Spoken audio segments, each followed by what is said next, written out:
Welcome back to the channel. I've got two massive Spurs fans on the review, Spurs and Chelsea, coming up on Monday Night Football. Possibly the most eagerly awaited Spurs-Chelsea game for a long time, with a Mauricio Pochettino factor. His first time returning to this Tottenham Hotspur Stadium since he was sacked in November 2019.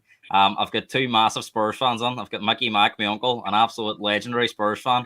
And we've also got Jared Dillon, the creator of Bobby Smith, the Fulham striker, back on the channel, which we created a lot of chat the last time. I had the most controversial game, arguably, in Premier League history. All these Liverpool fans were telling me he set them up to be robbed. We'll be asking Jared about how he's been since that game. But we'll come to you first, Mickey. Great to have you back on the channel. How are you feeling ahead of Spurs-Chelsea on Monday night? Very confident, fun enough for the first time in 60 years. No, looking forward. I think we can beat them. I think the confidence is there, flowing. Ange just done a good job, to be fair to him. Never actually heard of the man in my life until the weekend that Celtic won the treble. I was watching it on a Sunday. I think they won the cup on a Sunday or the Saturday, and he was linked with Spurs. And he just looked like a big boy you wouldn't let on the bar, like, you know, at it. But he's done a great job, fair to him. I predicted he would be out of a job at Christmas.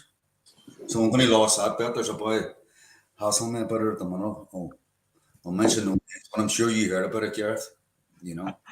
Well, do you know what? It might be the worst bet they pay in the world. I mean, you could be paying out for much worse. Jared, how about you? I mean, you were on the channel before the Spurs Liverpool game. The two boys didn't really see. They thought Spurs bubble would be burst in. In fact, the bubble's still yet to be burst. Spurs are still coasting along. They didn't fancy too many of the Spurs players getting on the Liverpool team. I mean, Jared, you did say you were feeling confident ahead of that game. Are you feeling confident ahead of Chelsea? Oh, yeah, definitely. N17's in the clouds at the minute, and we're going to keep it there as long as it continues. There's a lot of negative people out there against Spurs, and rightly so for a certain extent. But us as the true fans knows when we're onto a good thing. Before, we'll talk about Poch later on in the game or in the show, but this is a different feeling that anybody has ever had, and the togetherness, everything's in place. All we have to do is keep focusing on what we're doing and keep doing the right things. As Ange says, we're all in this together, and just it's great for the fans. The fans has found the belief that he's trying to instill in the team. So you know, I'm weighing on it. I think it's absolutely fantastic the way even to play that way. Is unreal, and get the result too under the bargain. And at the end of the day, we've been there with the Liverpool game. We could talk an hour about that Liverpool game. At the end of the day, the officials made a bad mistake on the goal. The red card was the red card, and there's no getting away from it. You know, I had my blinkers on. Jota's was soft. If anybody, Jota's was soft, but the Basuma one, if Basuma hadn't pulled his leg back to a certain degree, twisted his leg angle-wise, your man would have done him, he definitely would have. Curtis Jones done him, you know what I mean? And it doesn't matter, you go for the ball, the impact of that, his foot gone under Basuma at that time. Basuma turned his leg a full 90-degree angle. If he had kept it straight, that was him gone for the full season. And as a red card, Jota just was too lazy. The second one, he didn't want to chase back, and he done that there. And rightly so, he deserved it. He was in a yellow card. If he didn't want to, he should have been working a bit harder for the team, you know what I mean? But to be fair, if the shoe had been another foot, we were playing with 9 men, and we done the same thing, and we defended the same way, we couldn't have done that. Liverpool's was good that night, but at the end of the day, I thought, until Poch changed the other side, we didn't look a threat attacking. And Poch changed the other side, and that's what made us create that equaliser. And sure, it happened again when Madison done the same thing, played the ball on with power, come off the defender's leg. You need a wee bit of luck in games, and we seem to be getting it. We're not steeped on it, and we're not getting no big decisions apart from that Liverpool goal. Was only one really this year. Yep. You could say that, that way. But just when I was on here, I want to say, Gareth, telling about Chelsea and Spurs, you need to change the credits in that when you build up that before we go live here, because you look like a 12-year-old Diego Costa. And then the screens, don't they make you look so baby-faced? Diego Costa. I I've changed You that. need to Comments really. A few Liverpool fans, Jared, you'd be surprised to see. Kieran Presence on the chat. He reckons that he'd be surprised if Chelsea gets anything. They're not great up front. You were on about your man before the game. You don't rate Michael Jackson up top. No, Jackson. Jesus, I'll tell you what. I would say Chelsea will sign Tony because boy Jackson, even Michael Jackson's mother would do better up front. Boy is woeful, hey. But he's young, but he's green, but he's not a Premier League player. Like you look at but then Chelsea will again. We had Kane, but Son played with him for maybe 7 seasons there. Maggie, go you and point I'll come back to you in 10 minutes. That's not I'll be but no, time in the Chelsea match on Monday night. I'd be surprised. They'll be up. Any London derby teams be up for it. Like with 2 London derbies there with Fulham and with Crystal Palace, and I think Crystal Palace. I was more worried about the Crystal Palace match than the Chelsea match, but. Well, Owen's saying that sometimes the luck is on your side at times. Mickey, we'll come back to you. I mean, Jared was saying there that he feels that this feeling's totally different to anything he's experienced. I mean, you're supporting Spurs the longest out of all of us here. I mean, the last time they won the league was 1961. Can you think back to any other time where Spurs have started the season as strong as this? Probably 87, 86, 87 maybe. David Plate. They nearly won the title that year. Yeah. Nearly, that's all I hear. But to be fair, Poch was there. The last time I was as excited at this or looked at good football was during Poch's reign. He had the team playing really well. And to be fair, he overachieved at the time. And I think Ange is overachieving at the moment. But he's obviously a good man manager. He's got everybody behind him. And they're definitely, I mean, I can't see anyway that Chelsea's going to want to, I just can't see it. Poch is a good young team there. I think his biggest problem is too many players. I would say he doesn't know half their surnames, He's still getting used to them, And like 3 of them boys went missing for a week.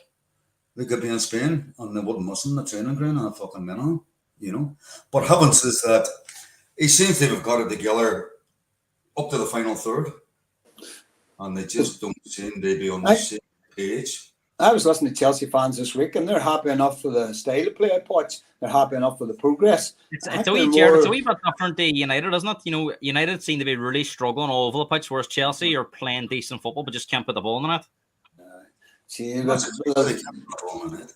I don't think your man Ten Hag has got the players on his wavelength, where Poch probably does have the players. It's going to take time, and he's relying too much on Sterling. Sterling's not a number 9, you know what I mean? He's I seen that. Just he was looking for Billie Jean. He's got Michael Jackson, but he's looking for Billie Jean. So just put we're going to come on it.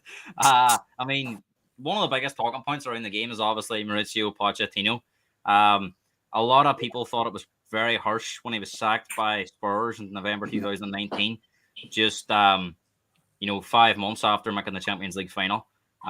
You would have thought then it was a time for Spurs to kick on, and they didn't have a great start to the season, but I think a lot of fans would have given it a bit more time to turn it around. In the end, they pulled the plug. I mean, Mickey, how do you feel about Pochettino coming back now? Because I've heard mixed reports this week on social media that some fans are going to cheer, some fans are going to boo. I mean, before we get into what you think the general atmosphere will be at the game on Monday, how do you view it? Do you have any old twist towards Pochettino now he's at Chelsea? Definitely not. No, he's actually doing us a favour at the moment. He's like a double agent with the way Chelsea playing. And if you go back to that last season that he was sacked, he had a great run to the Champions League final. Fair enough, a lot of luck on it. But if you go back to the Premiership, that January of that year, 2000, we never won an away game. Right. And they were peppering over the cracks with a fantastic Champions League run. And it continued into the next season. So it was quite obvious. And to be fair, I think he signed about 25 players in his time and spent a lot of money. And I mean, who can you take out out of all his signings? If you look at his last summer window, he signed Ndombele, that hasn't worked. He signed Lo Celso, that hasn't worked. He signed Sessegnon, that hasn't worked. And then we can't shift any 3 players at all. Lo Celso's getting a wee bit of a looking on the bench at the minute, but hasn't really been favoured by any manager. And Dombele's been shifted out on loan. More reports this week. He's been caught. He's been caught eating Burger King in his hotel room. Again, more reports that week. He could be getting sent back. Sessegnon can't stay fit. That hasn't worked out. And Jack Clark was his other signer who was sent back. And now he's doing really well. So to be fair. But, and you took Janssen too, Wanyama, Sanchez, Aurier. The list goes on. But you have to remember too, if we hadn't had Dembele in that team at that time, and Kane, and Son was only really coming to the forefront. He was a back player, he wasn't. But Dembele, for them 3 years, he's a different class, like, you know what I mean? Go on saying Chelsea don't have a man, they score 15 to 20 goals this season, which is a big issue. I mean, Jared, what about you? I mean, how do you feel about Pochettino personally? I mean, I think a lot of fans still held him in high regard, but now that he's gone to Chelsea, some fans have sort of, well, you're an enemy now. I mean, how do you feel about it? Them days are gone. Pat Jennings crossed the divide, and other players crossed the divide, went to play the Arsenal. Like Sol Campbell, like I know the Spurs fans will never ever forgive him because it was the lies he told. But Poch is different. Like the day that he was replaced, then Mourinho come on less than 24 hours. Like I definitely shred a tear that day. I love Poch. I thought, because over the years, you take back with Jerry Francis, with fucking David Pleat, we had enough Chelsea managers there between Conte, Mourinho, and what did you call that other, each of these main before Tom Sherwood come on, what do you call him? Boas AVB. And then like Jerry Francis, David Pleat, you get of all the managers you pick out, them is the best probably two that we had in 20 years. But don't get me wrong, we played a brand of football that was exciting. Anybody you met had and it's the same as Ange. A lot of rival supporters love Poch because you look at the Champions League final. He didn't come out and say that handball shouldn't have been a handball, and he did, and he took defeat good. He did say to Levy, look, if you love to have a big stadium and a lovely house, then you need the right players to play it. And he knew at that time that he needed the depth. He knew who he was losing. He was going to lose Ericsson. He definitely knew Ericsson was gone because he wouldn't sign a contract or wouldn't negotiate anything. So at the end of the day, I have nothing but admiration for Poch. At the end of the day, Mickey made a good point though. That his last summer window, he signed his 4 main signings. They haven't worked out. So I mean, do you think in a way he has to take responsibility for how it sort of fell away in the end? I to a certain degree, but when you're working with Levy too, and you hear of the players that they want to sign, and then they end up signing them, I would say Lo Celso and Dombele. I don't know about Sessegnon. They were about 60 million each, them two as well. They were expensive signings. But sure, you look at Dombele done against Man City, they're probably going, and I don't know what. It just seemed to be the culture with Spurs. The boys, apart from hard workers like Kane, you probably had Walker, Danny Rose, and all that time too. But then, like Walker left, but you had the Stabaldi, Dembele, Harry Kane. Lamella always give his all. They were just lazy. I think they're gifted players, but they were very lazy, and it's just that culture. And maybe that's a South American thing, too. Maybe Poch fell in that way too. You don't know. Mickey, I mean, how do you think the general Spurs fans should feel about Pochettino? Because I think obviously he was admired and loved by the Spurs fans, but the fact that we had Mourinho after and Conte after, Nuno had a short spell in there. The football was terrible. Do you think in a way that showed you how good a job Poch done, that he united the fan base and he played such a good brand of football that we didn't have since Ange has come on now, that it was a really long 4 years. I mean, you were saying to me, you wouldn't go back to the stadium because the football was terrible. I kind of went out of loyalty more than looking forward to it. Compared to going this season, I went to the Sheffield United game. It was brilliant atmosphere.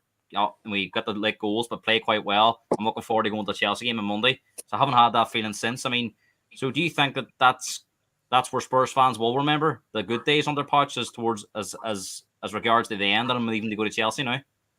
Well, they had a great 5 seasons. I mean, many times we qualified for the Champions League, 4 times.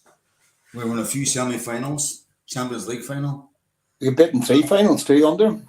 And 2 finals, that's right. Yeah, FA Cup. And in my opinion, he overachieved by what he had. Now, but I still think Spurs fans will admire him for it, I can see him getting on, but a good reception. Okay. I think he's Chelsea, but I mean, the thing that I wouldn't agree with was a lot of fans were looking for him to come back again. We're gonna come on to that, Mickey, in a wee minute. Because I wouldn't agree with that. I think generally, I think he'll get a good reception, but at the end of the day, times has moved on. I mean, we were talking about signings here. He actually denied that he had very little to do in the last season with signings. I mind a couple of interviews, which I find hard to believe. Because any manager goes to a football club that lets a director of football sign and he knows absolutely nothing about the player coming on is bullshit to me.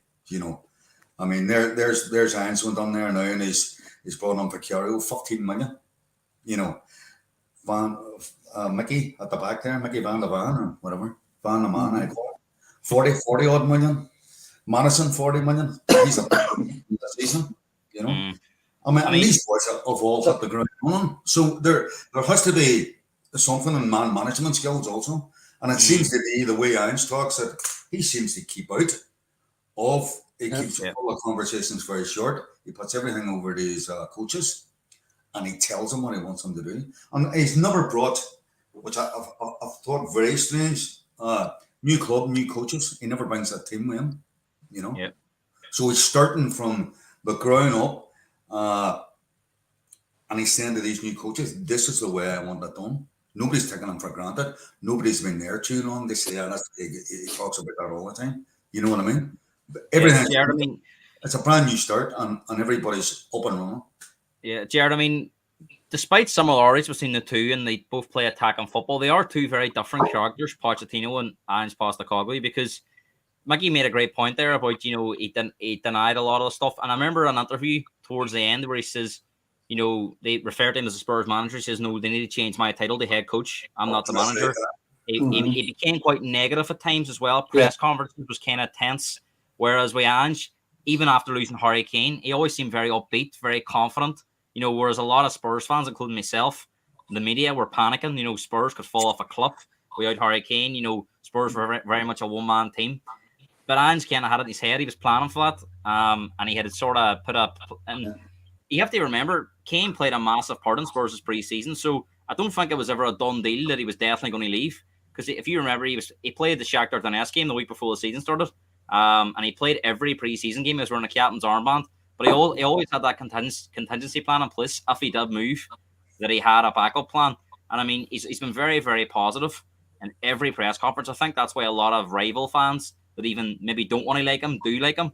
The media seem to really love him. So I mean, what would you say about the two characters themselves? The differences, and do you think now that maybe someone like Ange is exactly what Spurs need? Oh, definitely. But at the same time, I think the two of them are very, very similar. Gareth. The reason being is what I think happened, Poch, briefly, was that the director of football, like if he had a Paratici, Paratici's been the best director of football when you found who he's found and brought to the club. We had, what do you call your man, that baldy-headed boy they let go. His signings was terrible. Steve Hutchin. Steve Hutchins was terrible. And like did he not help Leicester or something to do with Leicester before America came on too? I think he had something to do with them. But all I remember him for is that Amazon documentary where he says he hated the January transfer window. I'll never forget that. No. He only have to work twice in a year. In terms of transfer windows, and he says he hated January. No, well that's it. And Poch, to be fair, Poch took Spurs as far as he could, and I think that's what happened. Poch says, look, I know myself might have got things wrong. We were lucky we haven't won a away game, but I need backing now to take it to the next level. But I don't know, there's some, because Hammond Levy was tight, like, and yourself, Levy's not the easiest work with. But Mickey did make a good point when he says even when Ange has done it, he said no player joins this club without me giving the final go ahead. So you can only think that Pochettino must have had some say in transfers as well, even though he denied it.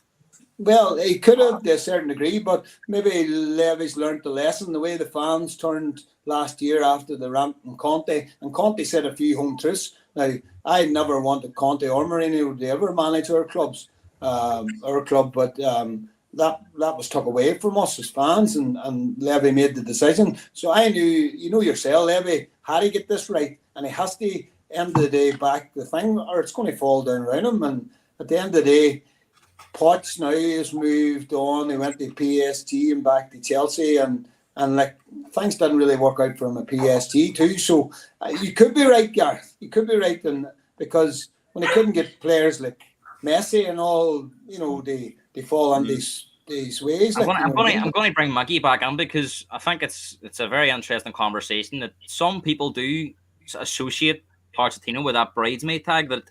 Yes, he will improve you. Yes, he will get you playing good football, but can he get you over the line in big games? Because Spurs already this season have done well in the big games. Even though we had a bit of luck against Liverpool, we competed. I remember a lot of games under Pochettino, we didn't turn up. We lacked that mentality and strength. Even after a number of years, 2 or 4. I know we did have some big results as well, but even in his third, fourth season, you think about that FA Cup semi-final against Chelsea where we were favourites, and we blew that. We conceded 4 goals in the semi-final. That's where he played Son at left wing back. He overthought it. Playing him at left wing back didn't work out. Our record away at Arsenal was appalling. We lost nearly every game, I think, under Poch. We had 2 draws. We lost the rest of them. Old Trafford, we would 1-1 under Pochettino. We never beat them. We beat them once at Stamford Bridge, and that was either they really struggled or not. We had a poor record at Stamford Bridge. Pochettino never won a game at Anfield.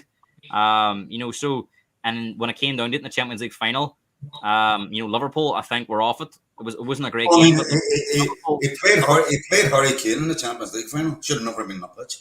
So, and again, that was an hour game. Liverpool were there full of ticking, and we didn't capitalise on that. We lost, as you said, in our couple of finals as well. So, Mickey, do you think that, in a way, Pochettino's got a role to prove at Chelsea that he's not a bridesmaid and he can get teams over the line? No, I think he's a yes man. I says that from day one. When he was at Tottenham, I still say it, he overachieved Tottenham. He got lucky and he overachieved. He fell in. He got Toby. He had a good defensive setup. He had Danny Rose left back, Walker right back. He had two of the best centre halves in the Premiership at the time. He had Eriksen, one of the best strikers in the world, came along with so on. He got lucky. I mean, you look at any other signing out East. I've another computer here and I pulled it up. 27 signings he made. 27. Now, out of the 27, the only 2 that stands out to me, Son and Toby, and maybe Ben Davis, who's still there. You know what I mean? Lucas Moura maybe, but or not, I think. Eric Dyer. I mean, that's who we're depending on. If one of our men gets injured, we're depending on him. We'll be bottom of the league if that man comes fucking on. But do you view Poch's time, despite losing them cup finals, despite finishing third in a 2-horse race, then second to Chelsea again, was it a successful period in your eyes, or do you think that we missed big opportunities? Well, compared to the years before, we've won nonsense. Well, I don't even count the League Cup in 2008. To be honest, we haven't won the title since '61. We haven't won the FA Cup, I think, from '91. Yeah. So it was exciting to watch. To be fair, it was the first team that I seen that was really worth looking at, even from a neutral's point of view. Same as Spurs at the minute. Everybody. I mean, I just read there, Sky Sports has them televised for 15 matches. Yeah. That's the most televised. They're all going Spurs because they're good to watch at the minute. And I'll tell you one thing that I think cements that Poch was a yes man. Ange has already come out and says that he will take the blame for players making mistakes. Yeah. He's told them, if you make a mistake, if Porro fucks up at the back, you know what I mean? He's telling them to get forward. That's it. Even the goalkeeper's playing risky passes out of the back. So, I mean, there's a man there that has come out, and right away, I've never seen a manager ever doing that, to be honest with you. They've always had behind some curtain, But this boy just goes out and says it, and he says, "I'll take a blame for it." That's it. Jared, what about you? I mean, do you view Pochettino's time at Spurs as a success despite winning no trophies? I mean, Mickey did say he reflected the Champions League final where he made, in the end, because we'll never know, but he did make that decision where Kane hadn't kicked the ball for months, dropped Lucas Moura over getting that hat-trick. As you said, the Song decision to play him at left wing back in a semi-final when he's never ever played there went wrong. I mean, and there was also the element as well, two big things that I remember of Pochettino's era. As much as I loved him, he rarely ever changed a game. He always waited too long to make substitutions. And even when players were in poor form, you could near enough name the Spurs team every week, even if they lost or went through a bad spell. Whereas Ange, we've seen him been pretty reactive. He makes substitutions at half time. He's not afraid. The leadership team last year was Harry Kane. He has moved on, to be fair. But Lloris has been dropped. Højbjerg's not a starter. And the our leadership team was Eric Dyer, and he's been completely cast aside. So from the start, and that's things that can get a dressing room. We see with Ten Hag, a lot of stuff going on in the background at the minute about players not playing for him. Right away, if that doesn't work out, you can really, really lose a dressing room by alienating the main leaders in the group. He's not been afraid to do that. He's given Romero, Madison, and Son a completely new leadership team. And as we said, even when things haven't been going right, we've seen Ben Davis was struggling against Crystal Palace. He makes a change at half time. He's not afraid to make big decisions. So, I mean, do you think that's one thing that Pochettino lacked at times? Maybe Mickey speaks about, and he's already come out and says he's ready to take the blame if things go wrong. That he's a very, very strong leader. Yeah, he is. And the thing about it is, as you rightly said, Ben Davis, we all watched that match against Crystal Palace, and I couldn't see what Ben Davis every other season. It was either sideways, but he was caught in possession a couple of times. There was no link-up play. We're spoiled. That young boy's only 21, and Dougie, and he's the way he plays. You watch him off the ball, the runs he makes, the things he does, and Ange that's the difference in Ange and Poch. You're 100% right. Like, to be started for, he dropped Lloris. Lloris cost us maybe, I would say Lloris cost us a good, over the last 6 years, maybe 20 points, if not more, of howlers, but never was brought back into the team the next time. You know what I mean? Where Foster was on last year, and then when Big Ange came on, he says, Picaro, you're my number one. You're going to be my number one. Installed that confidence in him and asked him to do what he wanted to do. And at the end of the day, he threw him into the fire, but at the end of the day, them boys believe in him. Maybe that's something different that Poch had, because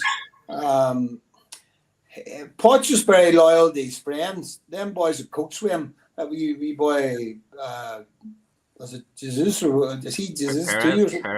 Perez. Like, he was too loyal to them boys. I don't know. And another thing as well that Ange said, I think I remember in his interview before North London Derby with Gary Lineker, he asked him about his relationship with the players, and he says he tries to stay as far away from as possible because he doesn't want to have that frenzy tag. We're here in a game with Ten Hag. I don't want to keep referencing, but there's a lot of favourites at United he's got, whereas he said he likes to keep his players all at arm's length, because if he has to make a decision, he can't have any loyalties on there. So, I mean, again, Mickey, do you think that's another good sign that maybe what you were saying about Poch, this man's as far from a yes man as you can get? Oh, yeah, well, that's and Poch had his favourites also, and like the Champions League final proved that. You know, maybe Harry Kane had a bit too much player, and you know, people under him could have been afraid. You know, you're seeing that, and you're seeing favouritism. I mean, God knows how young Moura felt after scoring. They got them under the Champions League final. He scores a hat trick, and by the way, that night when he was substituted, Spurs didn't start playing. Moura come on. That's right. Yeah. Could have scored twice. And Kane was clearly off the piss as well. I mean, well, we accepted it with a penalty. It was never a penalty, but leaving that aside, we're not going to cry like Liverpool, you know. We'll be here all. Like, we're going to stick with you because, I mean, you mentioned this about 10 months ago. I mean, there was a lot of talk in the summer when Spurs were searching for a new manager that a lot of fans were loathing for Pochettino. They wanted Pochettino back. I mean, how did you feel? Obviously, it's very easy to say now. I want you to try and think back to the summer before this great start to the season, before Ange's name, because let's remember, Ange's name wasn't the first name to come up. They were linked with the Feyenoord manager. I mind chatting to you at the Jazz Festival. You and, what do you call Martinez young for? Callum. And you two asked me about Poch that day on Saturday. Never on. And I says, no chance, Miles, he ain't coming back. Like. And you were in favour of bringing him back. I was in favour of bringing him back. And something, the reason I says no was the Champions League final. You're saying, Jared, after the Champions League final, he took it well. He didn't take it well. He didn't even go home in a team. No. Well, he didn't even speak to the team, right? He huffed for a month and he headed to Barcelona, right? I don't even think he spoke to Levy, you know? And you don't do that, because if I had been the owner of Tottenham and he'd done that he left. The team didn't leave the next morning. He left that night. No, he did. But I think he seemed to be very emotionally. He seemed to be very emotionally attached, didn't he? Because he was crying after the semi-final, and he was very emotional in the build-up to the final. Mickey, I mean, do you think that played a part? Well, fuck, I don't know. He was probably crying about Mora not playing Mora in the final. But I tell you what, the two dogs can't wait for that game Monday night. They're buzzing already. You can hear them in the background there. I reckon that was a final straw, because Levy. Hold on, I better go and get these. I need to let them out. They must be watching I wouldn't want them back. No chance. Definitely no chance. I would have took Mourinho back quicker. No. Oh, Jesus. Jared, what about you? I mean, do you think that it would have been right to bring Pochettino back in the summer? How would you have felt if Pochettino was back at Spurs? Well, I really wanted the less big manager. What did you call him? Nagelsmann. I thought he would be a good fit. I thought young manager, good thoughts. I know he played a great brand of football too, and like he held his own in the Bundesliga, and he had a half decent squad. Something like what that Spurs squad would have been really like under Poch when he took over and had his way with him for a season or two. So I thought he could bring us, but then I never ever thought Poch back. I thought that the relationship was strained, and it's yourself. A manager coming back to a club again doesn't really work out unless it's if Ferguson went back into United and he was still young enough, it'd be different. Ferguson could probably turn it around. But for Poch getting to all them finals and not won none, and there was no benefit for Spurs or for Levy to bring him back. And at the end of the day, what the fans had to put up with Mourinho and Conte was the last straw. So I think your man Scott Munn, I don't know much influence he had telling Levy to go with Big Ange, but like when they were even thinking about him, I was reading all the stuff that the Celtic fans was doing and their own chats and all, and they said the football that they had for 2 seasons was unbelievable. It's easy saying that when you play in the League of Scotland where it's dominated by Celtic Rangers, but at the end of the day, them fans go week in, week out. They see the brand of football. They had some good managers there over the time that played attractive football. Well, Jared, in hindsight now, a lot of Celtic fans, despite being top league, aren't happy with the style of play now under Rodgers. So it probably shows you how much they loved Ange. That's right, 100%, Gareth. And that's what it all boils down to. I think too, because a lot of fans think our bubble's going to burst, but see the way Ange is and the way that he goes about everything, and the way the guy's reading too that what he says in training, the boys are. It's not even down to what happens on the pitch during the 90 minutes. That's what happens in training. Them boys buy into everything that he wants them to do, and they're all happy. Sure, Emerson Royal come out this week. Anybody else would be saying, "I'm not happy about this. I'm looking to go." I think Ange referred to him as the best trainer at the club too. Yeah, that's right. Callum's just referring to the Champions League final here. Martinez' son there, Mickey, Sergi chatting with him. He says it was the final that both managers needed to win. He thinks Klopp may have suffered Poch's fit should Spurs have won that final, because it was Klopp's first trophy as well, and he'd been there a few years, and he'd already lost the cup final, and he'd already finished second to Man City. So again, that bridesmaid tag was being labelled to him, and he ends up winning it. And Klopp, went on to have a bit of a dynasty. He's won every trophy available since. Mickey, a lot of, especially this week on Twitter, I've seen a lot of Spurs accounts are saying that Pochettino might be in for a bit of a tough reception on Monday night. Do you think that because Spurs have started so well under Ange, and the football, you could argue, is even better than it was under Pochettino, As we said, this is their best start to the season since the last time they won the league in 1961. That Poch has been a bit unlucky that way. That not that he'd be forgotten about, but because Ange has come on and it's been so successful so soon that the Spurs fans are totally in love with this man. That Pochettino was really seen now as an arch enemy at Chelsea. Look, there's obviously going to be a percentage of Spurs fans who's going to not like him. Personally, as a Spurs fan all my life, I have nothing but respect for him. At the end of the day, well, I won, and it doesn't matter what way Ange is playing at the minute. I were playing good attractive football, and actually Chelsea aren't playing that bad at the minute. No, they're just failing.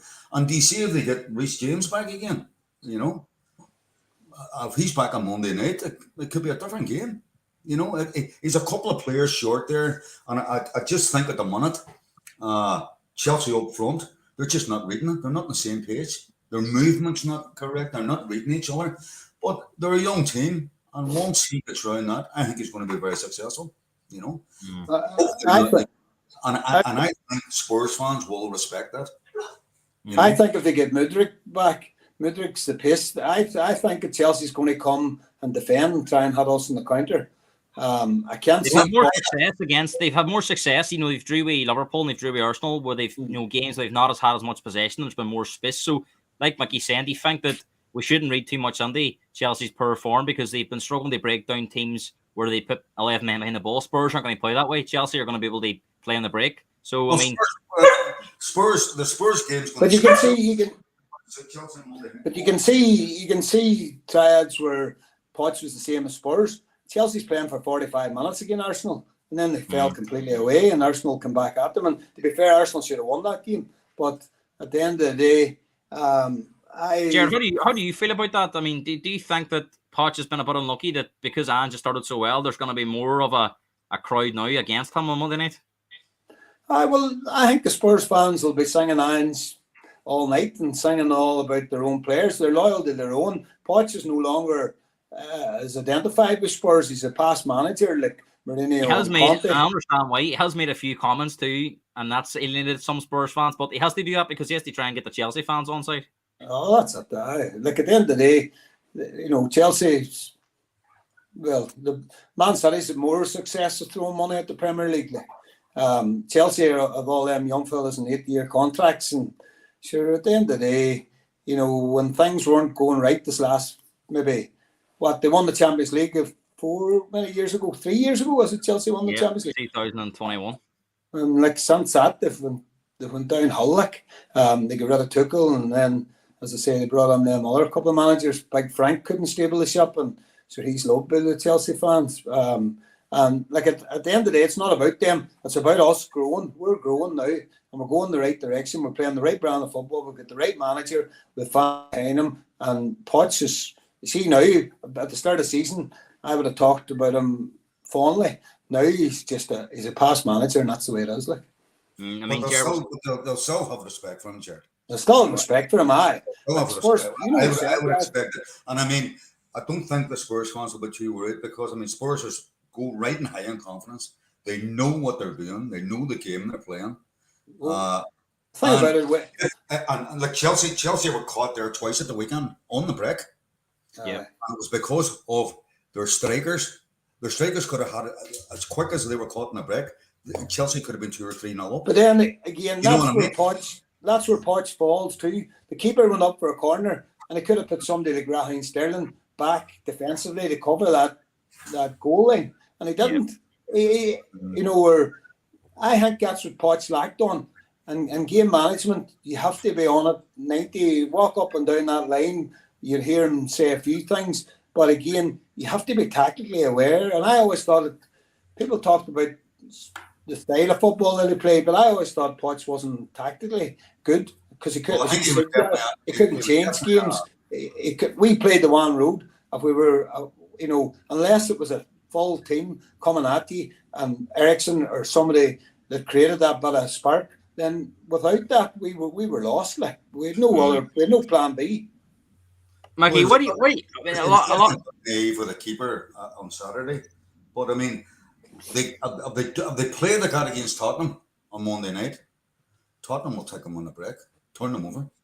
Hmm. But I mean, Mickey, we'll stick with you. I mean, why do you think there's been such a recent crossover of Spurs Chelsea managers? I mean, there is this hated rivalry, much more amongst fans than obviously the actual clubs themselves. But I mean, like we've seen AV, maybe going back as far as AVB, but he went to Spurs. But if you look recently, you've had Mourinho, a Chelsea legend, go to Spurs. Conte, who won the league at Chelsea, go to Spurs, and now we've seen Pochettino, who was Spurs' best manager, a lot would say, for for a long, long time, go to Chelsea. So I mean, do you think it's because obviously Spurs panicked after that initial that period of Pochettino, they couldn't get over the line, so they hired managers that were famous for getting over the line, maybe sacrificing good football, they won trophies.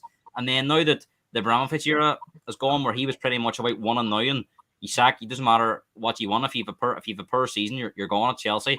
Now Todd Bowley's come on, he's signing all these young players, almost like a simplicity. He hired Graham Potter, that doesn't work now. He's hired Pochettino. Do you think in a way Spurs were trying to beat Chelsea for a few years, and now Chelsea are almost trying to do what a Spurs would try and do in terms of build from a young squad, and a squad that can challenge in 3 or 4 years?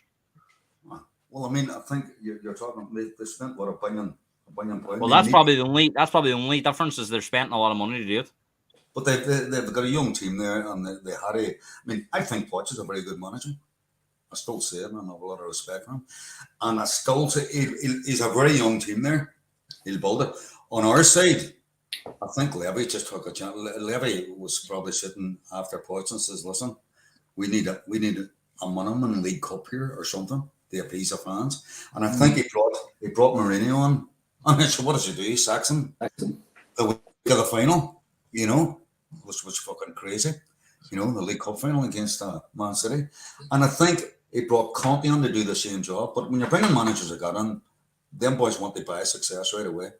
They want to buy it. I mean, when Mourinho came on, Mourinho was looking for 2 centre halves right away. He wasn't backed at all. No, he wasn't.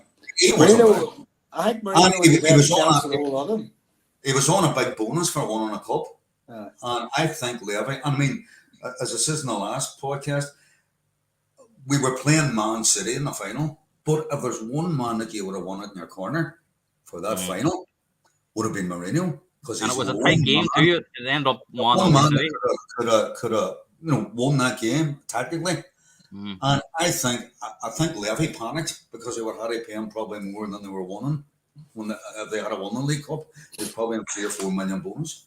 But I mean, but that's been going on years. I mean, Glenn Hoddle went to Chelsea too, way back, and as I say, I thought you had it in the nail there. Mourinho was never backed. It was unfortunate, like he was never backed. COVID too, it's COVID too, man. But even at that, there, his first fucking season, he wasn't back. And when you see, and you brought up a good point too about Fabrizio. He's probably the best. I mean, in the Conte era, they signed some good players like Orbier, Bazuma, Bentancur. I think Richarlison's just their biggest question mark at the moment. Yeah. But Jared, what about you? I mean, do you kind of see it like Levy was trying to get Spurs to be like Chelsea, but like it was almost like sending a ward commander, a war zone. We know weapon, and trying to get them to do it. When we all know Mourinho and Conte, they need funds to do what they're going to do. They weren't really backed. Conte maybe was slightly more backed. And then you see at Chelsea where Pochettino, he's a manager that's all about building youth. He likes to go to the academy and bring players through, go and sign young players. But he's almost been given that, but he's been given the most expensive, highly talented, sought after young players. So in a way, he hasn't really used to managing that kind of player either. So I mean, it's almost like the two have flopped a wee bit. I know we're back to where we are now, but for a few years we were trying to do what Chelsea were doing. Well, that's true. But after Abramovich left the club, Chelsea came out and said there would never be any more big signings from these marquee signings, like that they were going to invest in the youth and invest in the younger generation. I think Sterling probably was their last, what you would call that, middle-aged player. But that was Ted Bowley. Like Bowley wanted to go that route, and that's why maybe Tuchel lost his job, because Tuchel probably wanted the likes of Harry Kane, or maybe wanted somebody He different. wanted more experience. No, players. Tuchel, Jared lost his job because Tuchel doesn't want to work with young players. Well, that's what I mean, Mickey. Your man's has brought young players on on 8-year contracts. Yeah. Now he needs a manager that's willing to work with young players because he's playing Russian roulette there with 8-year contracts.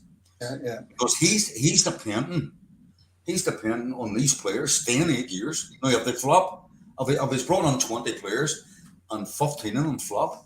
Well, more look like flops at the minute, don't they?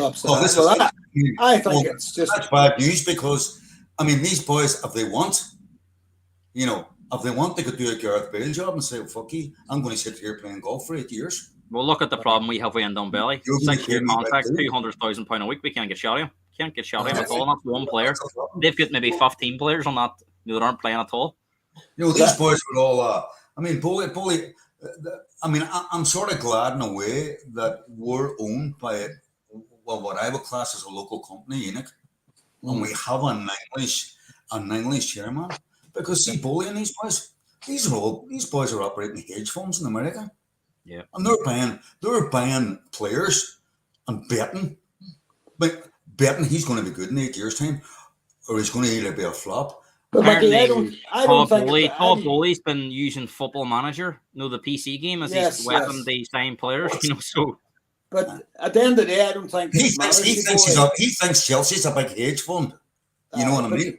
I don't think it matters to Bowley putting £1 million on or £1 billion on, because if he doesn't get it right with Poch, he'll get it right sometime. Like Bowley's there for the long haul. It might take them 5 years. Hey, what do you say? He mightn't be there for it. So they could go bang them, or No, there's plenty of money there, Mickey. There's plenty of money there. No. Jared, it's investors. It's American investors, right? And them boys, I can guarantee, are betting on the stock market. But at the same time, I think he makes a good point, Jared. But if they're not getting a return for their money, what's the loyalty for them? You think the big bank went down in 2008? The biggest bank in the world. I can't mind what their name was now in New York. Hey, I'm telling you, that there is a deadly dangerous game they're playing. No, I understand where you're coming from, Mickey, but at the end of the day, what I mean by this is, if it doesn't, and I don't think it's going to work out for Poch. I think Cameron, the Sheffield United manager, between the two of them, is the first two to get the heave-ho. I honestly can't see it working out for Poch at Chelsea. The reason being is the signings that they've signed are not good enough for the Premier League, and that's where it stands. Nicholas Jackson, I don't know, was he a Poch signing? Because I have seen a worse centre forward. You don't know who or what Poch is. I mean, it's obviously... Mickey, I think you were right about Poch in a way being a yes man, because I don't think he has a much say in most of these boys. I don't know. So, I mean, Poch is sitting there. He's got what's his contract? 3 or 4 years? Or whatever, I don't know what his contract is. I mean, we've already said that this was happening under Graham Potter, where Graham Potter was saying he was having to have an 11-a-side game happening in one session, and then one of his assistants running a 9-a-side game on the other pitch, because they had 40 players. And you have to think about it, he's got all these players, 40 odd players, and they've only got one game a week because they're not in Europe. So you've got a lot of unrest there because people aren't playing.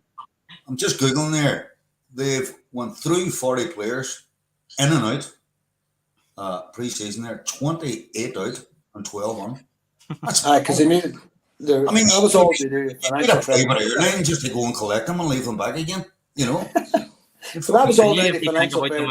They've got a lot of players out in loan too. But look, we're going to come back to Spurs Chelsea. We're going to focus on the two teams individually. We're going to start with Spurs. I mean, Mickey, it's been an absolutely incredible start. 8 wins, 2 draws. If you take out that Brentford game, which was the first game, they've won 9 of their last 10 games in the league. The only draw being away at Arsenal, and a result that you would say was a very good one. No one really gives Spurs a prayer against Arsenal away from home. And in the end, after that sort of shaky start, Spurs were probably the better team in the second half and could have won that game. The Brentford game, they lost Romero in the first few minutes, and Sanchez come on. He's no longer at the club. They looked a wee bit unsteady. Emerson Royal was also playing at right back. Porro's come on since, so he's definitely found his best team. Poch is probably still searching for his best team at Chelsea. As we've said with some of them players. But I mean, Mickey, how long do you think this start will go on? I mean, are you confident that Spurs are going to keep winning games, and where could they end up? Well, they need a lot of luck. I mean, every team needs luck. I worry about maybe the injuries would be the only thing would maybe stop. Although having says that, we haven't seen what Lo Celso or how he's going to play. I think he's a direct replacement. Well, he's the only replacement we would have if, for instance, Madison was to be injured. I would worry more about the centre half positions. All we have is Dyer. I would actually put Emerson Royal in there if I was before Dyer. I was on the hanger. But having said that, I think they've had a wee bit of luck in a few matches. There's no doubt about it. Far went for them with the Liverpool game. But in general, they've held their own and they're playing good football. I really can't. I mean, if they beat Chelsea Monday night, the Wolves away then Villa. We'll bring up them games in a minute, but if you just think about Chelsea at home and Wolves away, because there is an international break, if Spurs already won them 2 games, they would have 32 points. That would be 1 more point than Arsenal had at this stage last season, and Arsenal made an unbelievable start as well, so it'd actually be 1 point better off. And we know Arsenal were on the title race right up to April, and they actually had it in the palm of their hand, really, and they blew it. So, I mean, these great starts I think the only way for a team to challenge that aren't used to challenging is they start strong. Spurs are never going to do a Man City where they're going to be 10 points behind and won every game between January, and they have to start well because you'd imagine they will have a dip. So, I mean, what do you think the ceiling is, Mickey, at the minute? I mean, I know it's very... They've played 10 teams at the moment. They played the potential top 6 teams, or we would have called, United, Chelsea. 6 of them games have been away from home, so they've only played 4. That's right. And the next, I think the next 6 matches too. I think 4 of them. 4 at home. 4 at home. So the only thing I can see stopping the run at the minute is injuries. Seriously. I mean, I definitely think the bench is a wee bit weak, but as I say, you don't know what's been happening. I mean, to be fair, Lo Celso played in the friendlies pre-season also, and he played well, I thought, really well. So I think he's getting groomed to replace Madison if anything would happen to Madison. I worry about our left back position, but having said that, Royal come on against Palace there and done well. Jordy's in the chat. He's saying, how are the lads? Great result for you last night, Jordy. Beat United 3-0 away. Newcastle are definitely going there. Anybody could beat United, fuck's sake. I mean, Jared, what about you? I mean, you were very, very positive on here before the Liverpool game. You says, I think we'll end this record against Liverpool. And, despite us being in such good form heading into this Chelsea game, we've only beat Chelsea 7 times in the Premier League. It's been one of the worst fixtures for us. Chelsea used to call it 3-point lane. And even you think about the game, we did beat them last season, but that was our first one for a fair few years against them. It's never been a great fixture for us. So, I mean, how long do you think this Ange run will go on? And, I mean, what's the ceiling? Well, I definitely think we'll beat Chelsea at home. I think we're too strong for Chelsea all over. It's the first time I can always say that. But going on the game, I don't think Chelsea has a chance. The only thing that they have is the Sterling. I think their centre half is coming to the end of his career. And if they've moved it back, they might have us in the break or something like that there. But I can't see us pushing that way to Chelsea. We'll do our normal thing. We'll play the way we play. And if the breakthrough comes, but we'll not be. Ange is not playing everybody that we're going to be caught out defensively. Big Mickey's the pace. And a couple of times at the start of the season, when Porro wasn't playing, and then when he did come back into the team, the first game he was a wee bit slow on it. And I didn't think he was completely on the game. And then he settled in. And to be fair, people's chatted about Madison and so on, but I think Porro's been our best player. When you see the work that he's done and where he's at, he's very, very good on the ball too. Some of the passes he's been playing, very, very good. Excellent. But I'm just keeping them level-headed. I think we're going to be there. Well, I don't think Chelsea's going to be there. I think Chelsea's there for the taking. Wolves, Gary Neal, of them more organised than Poch will, because he's at a smaller club and them players are buying out. They did just lose Pedro Neto to injury. He's probably their best player. So again, maybe where we've been unlucky at times, Spurs, I do think, have been an unlucky team. Things are starting to fall for us. We've had that VAR decision go away. Pedro Neto's going to be missing. He's definitely Wolves' best player. So that counter-attack where he's lightning quick, they won't have that against us next week. So, these are 2 games where, you probably couldn't be hitting Chelsea at a better time. After that Brentford result, it looked like they turned the corner. Then they get that setback against Brentford. And the fact they're going to play Wolves without Pedro Neto. So I mean, you'd have to fancy Spurs in them 2 games. They get 6 points. Well, if we get 6 points, we go on the international break, and then we've City away. It's probably going to be our toughest match this season. And like City will be up for it, because at the end of the day, we have turned them over the last 3 games. Jared, I don't know about you. I mean, I thought the Palace game was a big test, because you had all that talk. I know it was only for a day or 2, but the chance they go 5 points clear, that's the chances under Pochettino that Spurs must. Many times when results fell their way or they had an opportunity, they never really seized it. First opportunity under Ange, they seized it.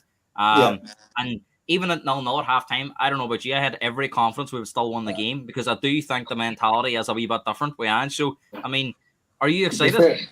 To be fair, Palace had their 2 best players out that night, but Jesus, when Romero and Fikayo was playing 1-2s back to each other for nearly 5 minutes, and you were going to yourself, what the hell is going on here? You know what I mean? Are they scared of us, or what? What is the crack of it? It was just so different. Do you think he'll play Bentancur as opposed to? No, I don't think he will. I don't think he will. He loves Sarr, doesn't he? He's been talking about Sarr. I think Bentancur will have to wait for an opportunity.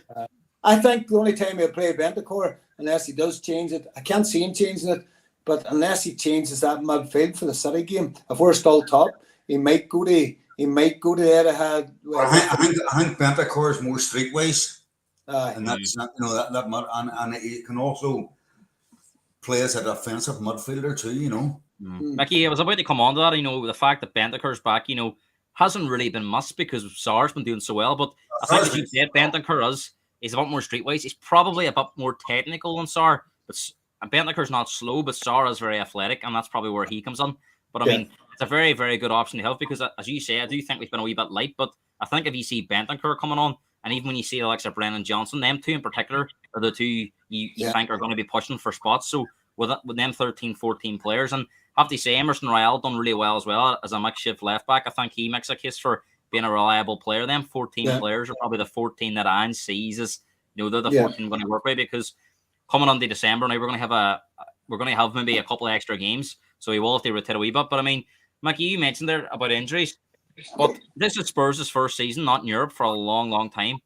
We've seen Leicester won the league. We know European football. Chelsea's last League One campaign was under Conte. His first season as well. That year they had no European football. It was after the Mourinho season where they finished mid-table. They come on and benefited from that 1 game a week. And if you remember them 2 teams, they were near enough able to field their best 11 players every week. They were very fortunate they didn't get any injuries. If Spurs can keep them sort of 13 or 14 players fit that we mentioned, keeping the same back 4, because I think that's key. Obviously, Vicario's been a big part of that, and Nets as well. You see the back 5. If Basuma stays fit, Bentancur, Madison, who is injury prone, if he has a great season of having no injuries, and they keep Son fit and firing up front, I mean, do you think Spurs could have a real shot at the league this year? We have to. I mean, I would be very optimistic about it, to be honest. I mean, everybody's the surprise package, and I think if we get to Christmas, we've a big. You've Chelsea now, Wolves, Villa, Man City, West Ham, Newcastle. See if we get over them 6 matches, and we're still at the top of the table or near enough and touching to. To be honest with you, the teams around us, there's a bit of a breakaway there now. As you can see, if you look at the table, you have ourselves, Arsenal, Liverpool, Man City. That's the sort of breakaway at the moment. There's a slight distance there. And, I think that's the top 4 this season. I agree. Maybe not in order at the moment, but I definitely think that's the top 4. And I can see, and as I say, we might all get a surprise, even if there is injuries, because Bentancur sitting there. Lo Celso hasn't been tested yet, but I'm sure he's been primed. I really like the look of Brennan Johnson too. I think he'll give us something different. And like Solomon, I would love to see Solomon more on the left-hand side. He's out the January, but doesn't he? He's had an injury. Well, I think Richarlison was lucky there because only Solomon got injured, I think Richarlison would have been out of the team at this stage. Because I think our best performance was against Burnley, and we played with Kulusevski, Son, and Solomon that day. That's right. Solomon, I thought Solomon was excellent. I mean, he's a tricky player, and you just don't know what way he's going to. Yeah, I think Richarlison, although he works hard for the team, and he's very easy read, but having said that, he attracts other players, and he takes two players with him all the time, and he's leaving space for Son. To be fair, Madison, behind the scenes, no, not behind the scenes, on the pitch. I mean, the fact that he's not scoring goals, everybody's zoning in on it, But he's definitely a good worker now, no doubt about it. But Jared, what about you? I mean, a lot of people are saying Spurs don't have the squad, but if they don't have any major injuries, they don't have any European football, they're already out of the League Cup early, so they haven't had to worry about that. The FA Cup, depending on how that goes, but if they're anywhere near the top in January, it might seem very dismissive to say it, but I wouldn't be too worried about the FA Cup. I'd be thinking this might be your only ever chance. We might never give us a chance again. Do you just scrap the FA Cup as well and you send the reserves out, get out of it? That's something we don't need, and we just focus on the league, because I think next year, as Mickey says, we will be in the Champions League. I do think we'll finish in the top four, and that'll be very difficult next season. As we see with Newcastle, I don't think Newcastle make the top four last season if they're in Europe. The fact they're in Europe this year makes it much harder. So probably the same argument for Spurs. I don't see a title challenge happening next year if they're in the Champions League. So, I mean, this might be your only ever chance at it. So, I mean, would you say that the Spurs keep their best players fit? The fact they're not in Europe, that sort of negates that lack of squad depth, because they only really have to worry about the one game. Well, the thing about it is, with Kane away now, that the players are showing. With Kane being away, the players are showing that they're up for it. Madison's been a top quality acquisition that we needed, and seems to everything goes through him, and we play well when stuff goes through him. He's always looking that forward pass. When you talk about the midfielders, as soon as one match away from a booking, again, they get another automatic ban. But at the same time now, with Bentancur back there and young Sarr playing out his skin, I don't see why not. At the end of the day, the team from the back four, the team looks balanced now. You could always, you're chatting about Richarlison there. He's probably the only player that doesn't seem to fit in, but he's playing a role where he hasn't really played. I think he started out, at the start with Everton. He started out wide at the start when he come to Everton. But the thing which probably making Richarlison look good at the minute too is Undogi has runs, the way he pushes up. Richarlison can find him easy every time that he's played. The last night, it didn't seem to work for him. He was caught with the ball a couple of times, where Undogi was doing the simple thing and where he was leaving himself that he could play that simple pass onto him. And he's the only boy that looks unbalanced. But as you said, Brennan Johnson come on, and between him, Son and Madison, they linked up really well. And if we can stay top or run about top to Christmas, we're going to lose the likes of Son, we're going to lose Basuma and young Sarr. Yeah, just hold that point, because Callum's made a great point here. He's saying that Spurs solely rely on Son for goals. That won't win you a league. He's got 8 goals. Madison's next best at 3. The double will come unless you buy in January. And I think that's a good point, because, I mean, me and Mickey had a few arguments over the years about Daniel Levy, and Mickey, to be fair, he's always stuck with Levy and says that he's a great owner. We're never in any trouble with debt. As Mickey pointed out, Chelsea could easily go the other way, and if them boys walk out, they've all that debt, all them players and big contracts. Spurs don't really have that worry, and I think maybe fans get short-sighted at times. Levy is building something. You have to, he built that stadium. He must have some sort of plan in place. But I mean, how big would that January transfer window be if Spurs were top of the league on New Year's Day? Say, I've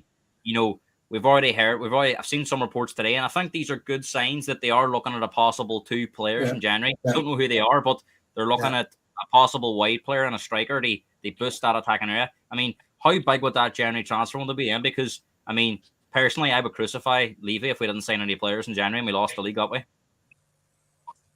Well, to be fair, if say we lost Madison for hindsight, I think Brennan Johnson, he mightn't have the same skill set or can see the ball, but Brennan Johnson could play in front of Son. No problem whatsoever. I think where we have to sign is we need covered centre half and we need a centre forward. Kulusevski, all right, and Solomon's out to January. He'll be back in January. But at the end of the day, the fullbacks push up. So anybody, if there's Richarlison sitting playing that role now at the minute, and you're half decent, you could play out wide. Son can drop out wide. Well, I think we need a decent striker. We need a decent striker, and that guy's probably right, because look at Liverpool last year after Mane went. They relied too much on Salah, and Nunes came onto the club, and like at the end of the day, Nunes was only starting to really show his form now. Like, so we do. I think we do need another striker, and we need a centre half to cover Mickey or Romero, because the way Romero plays, he plays full tilt back, and it just took the one wrong movement and he's out. You know what I mean? So, Mickey, same question. Mickey, same question. Do you mean if Spurs do get themselves into a good position after the Christmas run come January, do you think that becomes a crucial window? Will they need to maybe strengthen areas like Jared says, or if Romero or Van de Ven get injured at the back, we'd be struggling. Possibly need another striker as well if anything happens to Son. I mean, would they be the two key areas? And would you expect Daniel Levy to back Ange in January if he says, look, I need a couple of players if we're going to sustain this challenge? Well, I think Ange, I was reading a bit of his interview today there. He's pretty much, and he was actually saying that he expects players to be signed very early in January. January, you know, so there's obviously talk going on behind the scenes, but they definitely need. I don't agree with Callum saying Spurs solely rely on Son for goals. Well, Spurs have scored 22, you know, since the start. No, they'll must Son in January, obviously. Is that what we're talking about? Because Spurs have scored 22, you know. So minus 22, minus 8, Callum now. There's somebody else scoring goals for Spurs too, like, you know. Even Shelley's cracking up here. Well, Shelley's a Son fan. You know, she's cracking up here. Not right, Shelley. Who's scoring goals for Spurs? But anyway, they definitely need another. We're still in the same position. I agree. Definitely a centre half, Jared. I mean, we have nobody at the moment except Dyer. That young boy from Blackburn, but he's. I mean, he's a striker. I don't think, no matter how bad it gets, I don't think Dyer will be brought back. And I think he'll go to play something under 21. I think he'll play Phillips. Phillips. I mean, Jared, is it too easy for people, you know, rival fans in the media, to, you know, like Gary Neville and Jamie Carragher, they write Spurs off because they're saying, you know, you can't see this Spurs team being good enough. I mean, but as Mickey says, they've scored 22 goals. The back four looks solid. The goalkeeper looks solid. And we look like we're hard to score against. I mean, Palace, apart from that bolt from the blue, we had a clean sheet against Fulham, a clean sheet against Luton. You know, even the games that they drew with Brentford and Arsenal, it was an OG and a penalty each, both games. That's, you know, that's when it's tough to get goals against us. So, I mean, do you think it's too easy to write Spurs off? Because the evidence does suggest, as Mickey said, that they are one of the league's top teams. Neville and, well, not as much character, but Neville just annoys me now. You know, at the end of the day, things are not going right at United, but at the same time, you know, Sky's the guy all over. You know, unless it's Liverpool, United, City, they only chat about them and that. You think we're not part of the narrative? We're not part of the narrative, is right. We're just the three team from North London. But at the end of the day, like this year's our club's transformed, and like even I was the worst skeptic after last season. I was 27 years a Spurs member and pulled my membership.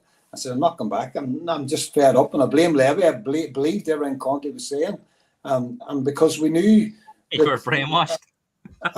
No, but it was more that it was the same thing week in, week out. Them lads are being paid big salaries, and they weren't turning up. They weren't doing it for the fans. They weren't doing it for the club. They weren't playing at all. So we had 3 years of terrible football there, and it was just a disgrace to watch. And now you were can't believe that. You stuck with them through the Mourinho days, the Conte days, and then as soon as they get good, now you can't get a ticket to a game.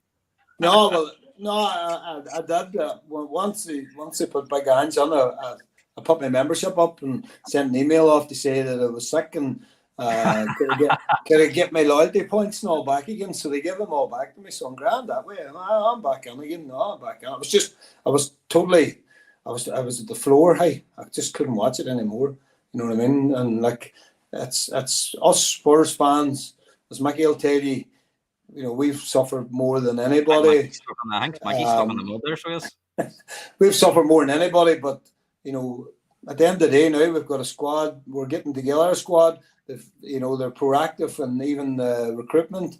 They brought on Aston Villa's man, and they're bringing on that other guy along with him. And you look at the signings they have, and time will tell how good they become. But we're going the right road, and on the football field, which counts, is where we're making our best. Like defensively, Mickey's getting bigger. Not Mickey Mac, but Mickey Van der Ven's getting Mac shrinking every time I see him. He's getting stronger every day, and playing with Romero just a different player. And they talk about the only Dutchman that was the best defender in the Premier League, but I'd say if you give Mickey another season, he'll not be far away from him. The way he's only getting better and better, and that like at the end of the day, it was the keeper and the centre halves that conceded us the goals. When Conte was playing that brand of football, that's what was letting them down. It wasn't down to the players didn't want to play for him. It was the fact that Dyer's just Dyer, and Lloris is, I don't know how he played in a good France team that carried him all them years too. Like, you know what I mean? But let's come back to Mickey here. I mean, you've rightly pointed out about the next 6 games, Mickey. I mean, do you think we're going to learn much more in these next 6 games of where Spurs are going to be this season? Because if they come through them 6 games, would you really start to get that feeling then that something might happen? Well, I think it's too early to make predictions now, but the next 6 games are important because I've got them up here on the screen. It's Chelsea at home, Wolves away, then there's an international break, and it's Villa at home, Man City away, West Ham at home, and Newcastle at home. I mean, obviously there's one fixture in there that stands out massively, but I mean, if they won them 3 games, if they won them next 3 games, let's say they beat Chelsea, beat Wolves, and beat Villa, which will be a difficult game because Villa's playing well, and they go into that Man City game, and if they were to go to Man City and avoid defeat, a 4-day loss. I think you want to try and keep that unbeaten thing going as long as you can. But I mean, if they come out of that Man City game unbeaten, and then they've got West Ham at home and Newcastle at home, which are difficult games, but they're at home, and you would expect Spurs to be favourites. And at home this season, we've been very, very good. And you started to get the comparisons to that sort of last season at the Lane where we went unbeaten. I think we won 17 out of 19 and drew 2. And obviously, the more you won there, the more teams fear going there. And like I've already been to the Sheffield United game, and even we were 1-0 down on them last few minutes, the atmosphere, the fans stuck with the players the whole time. There was because you could see that they were creating chances, just wasn't happening, and they get the 2 goals. And I mean, I'm going to the game on Monday night, and I'm expecting an absolutely ferocious atmosphere compared to the games I was at last year, where even after the first few minutes, the fans were disinterested. They were booing. They weren't enjoying it.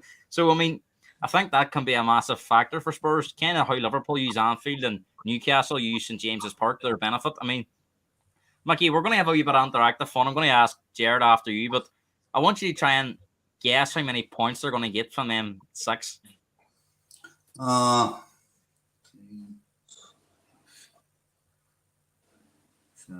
Anybody watching as well, feel free to post on the points total you think Spurs will get from them 6 games. 12 points. 12? Mm-hmm. Would you be happy with 12 points? Oh, wow. So you think, what do you think? They'll beat? I think they'll get 12 points, sir. So you think they'll beat Chelsea? We'll beat Chelsea. We'll beat Wolves. For some reason, I think Villa's going to be a tough match. We'll put that down as a draw. 7 points. I would put City as a loss now. City is a loss. West Ham at home. West Ham at 1. That's 10 points. And then Newcastle. 11 points. Well, Newcastle, I would fancy a draw there too, to be honest, Mickey's been very sort of, I would say realistic, but he's been very sort of cautious about them games, Jared. I mean, how do you feel about them 6 games? Because I mean, if we come out of them games at 11 points, I'll be very disappointed because I think all in the Man City game, we're favourites for them all. Obviously, things can change, and you can't expect they won every single game. But I mean, well, you get a couple of injuries that could upset the apple. And I think that the difficult ones are probably going to be them 3: the Man City, West Ham, and Newcastle, because that's 3 games in the space of 7 days. We haven't had that all season, so that is going to be a wee bit different. But I mean, how do you think Spurs will fare in them 6 games? I think the only game we'll lose is against City. And between West Ham and Newcastle, either one of them we could draw. I think we're too strong for West Ham. West Ham's got a sort of topsy-turvy season. I know they beat United the other night, but that counts for nothing. The way United is. Online, he's just tuning in from Wales. Good to see you on. I think he was gutted not to be part of the podcast, but he's on call. So the boys are on here and they're enjoying it. So Callum agrees with you, Mickey. Thinks you're going to get 11 points. Tell you what, I'll be disappointed. But I mean, Jared, let's walk me through it. Chelsea, how do you see that going? Home one, banker. So that's 3 points. Wolves away. Wolves will be a tough game, but I think we'll be too strong. And the way you have to go, if we have to go in form, our away matches. So I can't see Wolves, and as you say, they've lost Pedro Neto, so that's going to be a follow at home. We should won all our home games. We've got the crowd behind us. You've seen the atmosphere this year, and that stadium is a good stadium for atmosphere, but it's rocking this year. Man City away. If Man City start to click, which I expect them to click very, very soon, I think that'll be a test for our defence that day. How big Hound and the likes of Rodri. If Rodri wasn't playing, I would go away one, but Rodri's a different animal. But again, that'll be a test for our team because the likes of Young Sar and Basuma, that'll be a good test for them. I just think a good record against Man City, but no, I know that, but I'm keeping that in mind. But at the same time, I think Rodri hasn't come up again. Our midfield's been exceptional this year. Man City hasn't come up against the midfield. Man City actually play Liverpool the week before, so that's gonna be 2 tough back-to-back games. Probably the 2, they've played Arsenal and they've lost that, so that's their 2 more rivals. Well, Man City will probably qualify for the Champions League that week's the last ties in the group stages too. So I would say Man City will probably be qualified for the Champions League at that time. To be honest, West Ham, as I said, Newcastle playing the Champions League, they'll be finished at that time. But at the end of the day, Well, funny enough, the Newcastle game will be before their last game, which will be home to AC Milan. So with the way Newcastle's group is, you think that Milan game is going to be massive for them. So we could be hitting Newcastle at the right time because that could be like a one or bust for them. They might have to win that game to qualify. So not saying they might rest players, but they might have one eye on that game. So if Spurs are fully focused on Newcastle, that could play into our hands. I think we'll get 18 points, and you can record that, Gareth, and we'll come back to it. 6 ones. 6 ones. 9 points. He's saying 6 ones. Fuck, I'll take you out for a pint if we get that. Jared, if we won all 6 games, do you think that's when I would be happy, If we won them 6 games, do you think Neville and Carragher will be running for cover in? Big time. I love to see. I would love to see. I can't wait for Neville to sort of, because he was a big Poch man too. What do you hear Monday night? Pochettino this, Pochettino that, and like big Ange, he try and take a hand out on the last day about Copy and Pep. It's a big joke. The Valencia thing. It's a big joke to them, like, you know what I mean? Like, but Jared, what do I tell you, son? Do you see Neville? Neville is a scrub in front of him. I'm not all Liverpool. Man, I can't understand. He would need an interpreter on him when he's talking. Jamie fucking Carragher or whatever. They had to put him out of Salford. He was running on the ground. You know what I mean? And he gave Salford 2 years and he spent a fortune and he was sitting behind a chairman's desk. And like Nicky Button and boys come on and says, hey, go away to the road. You're wasting our money. You haven't a clue what you're doing. You know? And like, they proved that he was wrong. Notts County come on, 2 Americans, which he slagged, right? 2 Americans took over. Not Notts County, Wrexham. You know, claimed they know nothing about football. You know, I'll tell you what, they know a play about more than he does. Anyway, how do you run a club? Because they're sitting second at the minute. I think, boys. I think if we get 15 points, I think it will be a brilliant return. I think Man City away will be tough. I mean, if you lose that game, I think you can take losing that game if you won the R5. I think. You get 15 you can afford to go into the Man City match full of confidence, and you can afford to lose it. You can just. I think we'll give Man City a game. It's just a player. That'll be the biggest test. Well, to be fair, if Liverpool had played this 11-11, Liverpool played well that night, and you can't take that away from them. Different kind of game, though. If it had been 11v11, Spurs would have more space, too. It might have suited us a bit more. It's hard to read on what would have happened. I know. But Man City, like, at the end of the day, West Ham travelling over Europe, Newcastle travelling over Europe, Wolves is the only team that's not in Europe there. Vill's going to have Europe. Vill's going to have Europe too. So I mean, we have all this. With all these teams they play in between European games to be interesting. Look, we're going to speak briefly about Chelsea before we come back to preview the game on Monday night. I mean, Jared, why do you think Pochettino is struggling to make that impact at Chelsea? Mickey did say they're not playing bad football, but they kind of done the same under Potter too. You don't think he can look at Potter? I think there was one game, his last game against Villa before he was sacked. They had 30 shots. Villa had 2 and they were beat 2-0. They had the similar kind of where they were playing decent football but couldn't break teams down. It seems they have carried on with Pochettino. All right, there's been a few players come and go, but seems to be the same problems. I think their last 21 home games at Stamford Bridge, they've only won 3 of them in the league.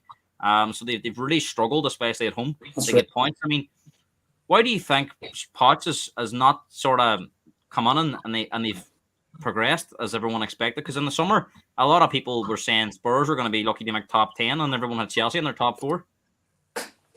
Well, I think he just since he went to PSG after Spurs, he hasn't lit up the world. Like he hasn't done nothing that you could say, wow, as you say, he inherited them players, and without Eriksen, the likes of Kyle Walker, Danny Rose, Dembele, Kane, and all, they did help him, but I don't know. I think he's maybe out of his depth. I just don't think he's the right man for Chelsea. But who is the right man for Chelsea? Like who's the right man for United? United got it wrong for the last 4, apart from Mourinho, won a League Cup and a Cup Winners' Cup, or what do you call it? Europa League.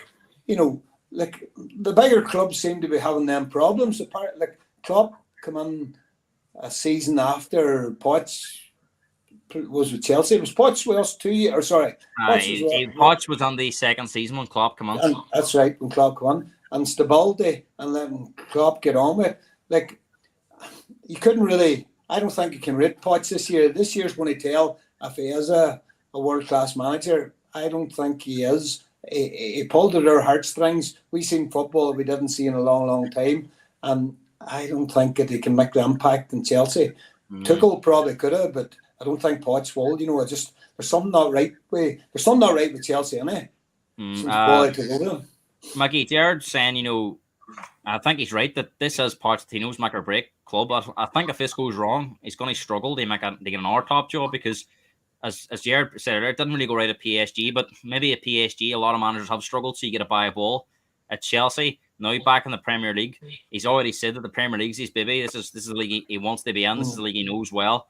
And he's sort of got all them young players in, which he said he's really, at PSG, had the big characters like Neymar and Messi and Mbappe, not really his cup of tea. At Chelsea, all these players are, apart from maybe Sterling, Thiago Silva, a lot of these players still have it to prove, at the top level.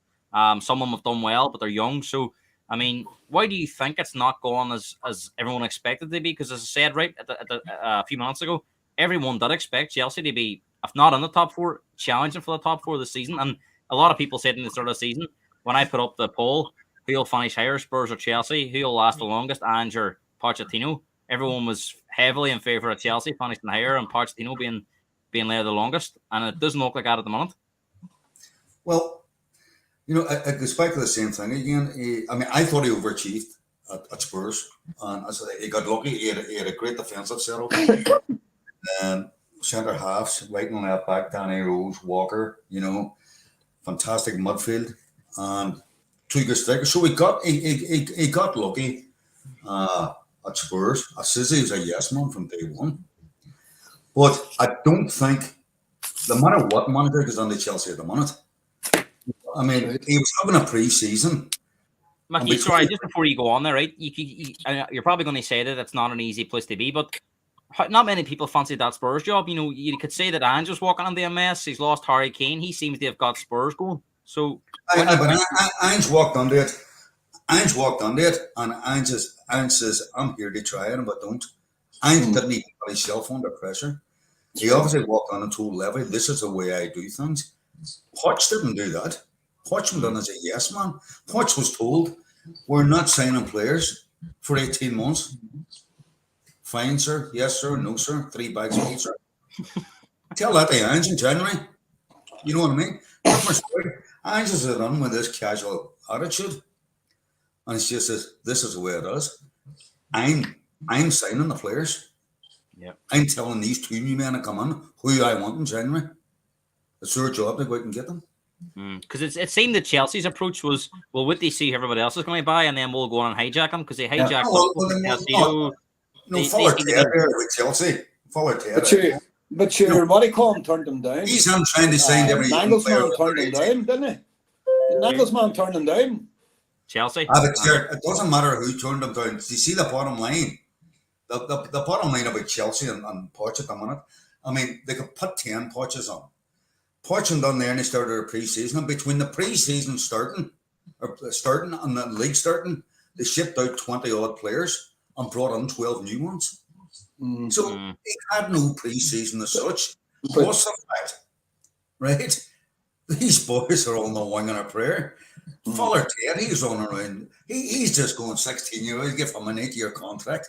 He's not even married. Well, they didn't give him the chance to meet a girlfriend, and he thinks this is all going to. I mean, he thinks out of school on the Chelsea.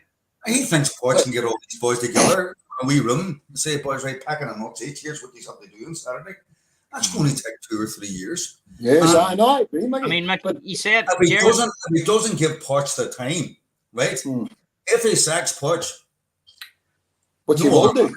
No other manager's going to touch him because they're not going to be given time. If Ted has spent $1 billion, fair play to him. It takes time. It takes time to do it. You know, it would have been better bringing on Conte, right? But the only thing that Conte would have done, he every 18-year-old he would have put them on the tube station and sent them home. You know what I mean? And he would have been hitting Juventus. He would have been sitting in Juventus' doorstep and saying, "I'll take 7 of them players right away." You know, but Chelsea's Milan then on the bus and full. Chelsea's pre-season was low key, where Ange had to deal with it, as you say, Gareth. Ange had to deal with the whole Kane thing, and more of the media was focused on Harry Kane and the Spurs thing, and the likes of that. He just snuffs the goal line, saying that we wouldn't even get top 8, and Dawson going, really, Mars? You know what I mean? Because funny enough, he actually backed Chelsea to win this game on Monday night, 2-1. Did he?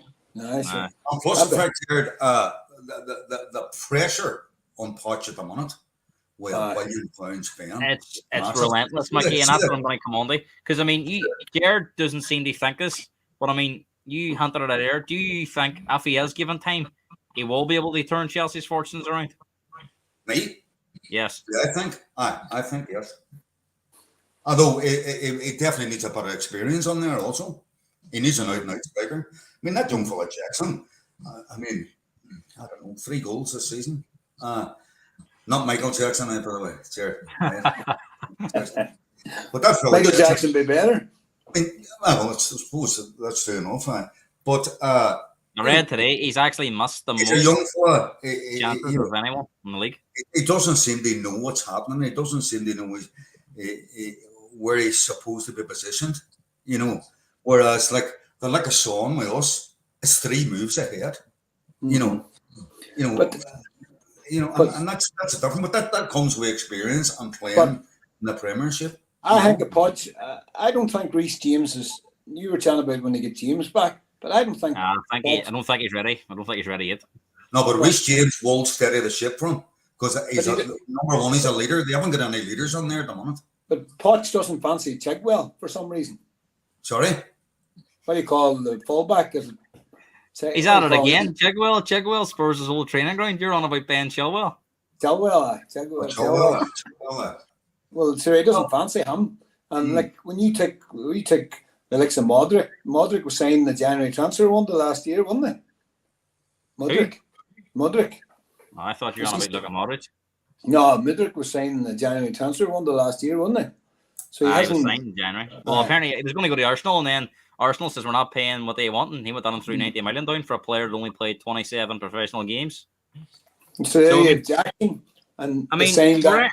I think to be fair, that's right. I think Pochettino was entering a crunch period because just like we did with Spurs, we only look at Chelsea's next 6 games and they are very, very tough, especially for a team that is struggling to score goals. I mean, their next 6 games is Spurs away, Man City at home, Newcastle away, Brighton at home, Man United away, and Everton away. Now, if you look at them first 3, especially Spurs away, who have been 100% record at home, Man City, or as you said, Jared, you've seen on Sunday with Man City, I think they're just starting to warm up a wee bit. And Newcastle away, I mean, that's another tough place to go. So, I mean, if these results don't go right, I mean, would his position be untenable, Jared? I mean, if he comes out of that there with no ones or maybe 1-1 out of 6, Chelsea are going to be languishing near the bottom of the table. Any hope of finishing in Europe is going to be gone. And I mean, how we've already seen I've seen some Chelsea fans say, no, he's an ex-Spurs man. We don't want him. So there's already that sort of this kind of the same way we felt about Mourinho and Conte when things weren't going well. So I mean, could his position be untenable after them 6 games? Well, I think he's got the mandate that he has to make Champions League. If he loses them next 4, you take Spurs, Man City, Newcastle, Brighton, which I think if they will lose, he's out of job. I don't see him getting anything from them first 3, to be totally honest. No, them first, even Brighton. Mm. You have to count Brighton in there. They're not. And I think, funny enough, by the time they play United, I think they're going to have a new manager on. So we don't know. I don't think Ten Hag can last much longer. So United away could be a completely different prospect than what they are now. Could be two new managers. Everton are have definitely improved this season under Dice too. So that's a tough game away from home. So I mean, if you're a Chelsea fan looking at them 6 games, would you have any confidence you can win any of them? No, I don't think they have at the minute. I was listening to what's the Talk Sports Chelsea supporter? What do you call him? Rory Jennings. No. Oh, Jason Conde. No, the boy does the afternoon show. Oh, Andy Jacob. And you want to hear him, hey? He's just completely off the rails now. He's going to watch Brentford from now on because he can't watch them no more. He says, Poch, just to be fair, he says they're playing better, but they haven't got the recruitment. And it's down to he's blaming the recruitment. He's blaming the boys that signed Jackson and all. And I know probably the likes of the experienced players, when the shit hits a fan, they'll always be there. But I mean, Potter had a very sticky spell as well, and even when they were struggling and there was a lot of media speculation, Todd Bowley said that no, we're going to give this man time, but results weren't getting any better, and eventually pulled the plug. So I mean, Mickey, how do you see this? I mean, because he has previous with sacking Potter. Potter was given a 6.5, 7-year contract as a manager. Even from the start, really, it never really got going. He somehow lasted. I think he came in October and he lasted April. But during January, February, and March, I think Todd Bowley had said numerous times, "No, we're sticking by Potter. We're going to give him more time to sort this." But in the end, there was no turnaround, and I think they were sitting 12th, 13th in the league. He says that this wasn't good enough anymore. As you said, he spent over £1 billion, a lot more money spent in the summer.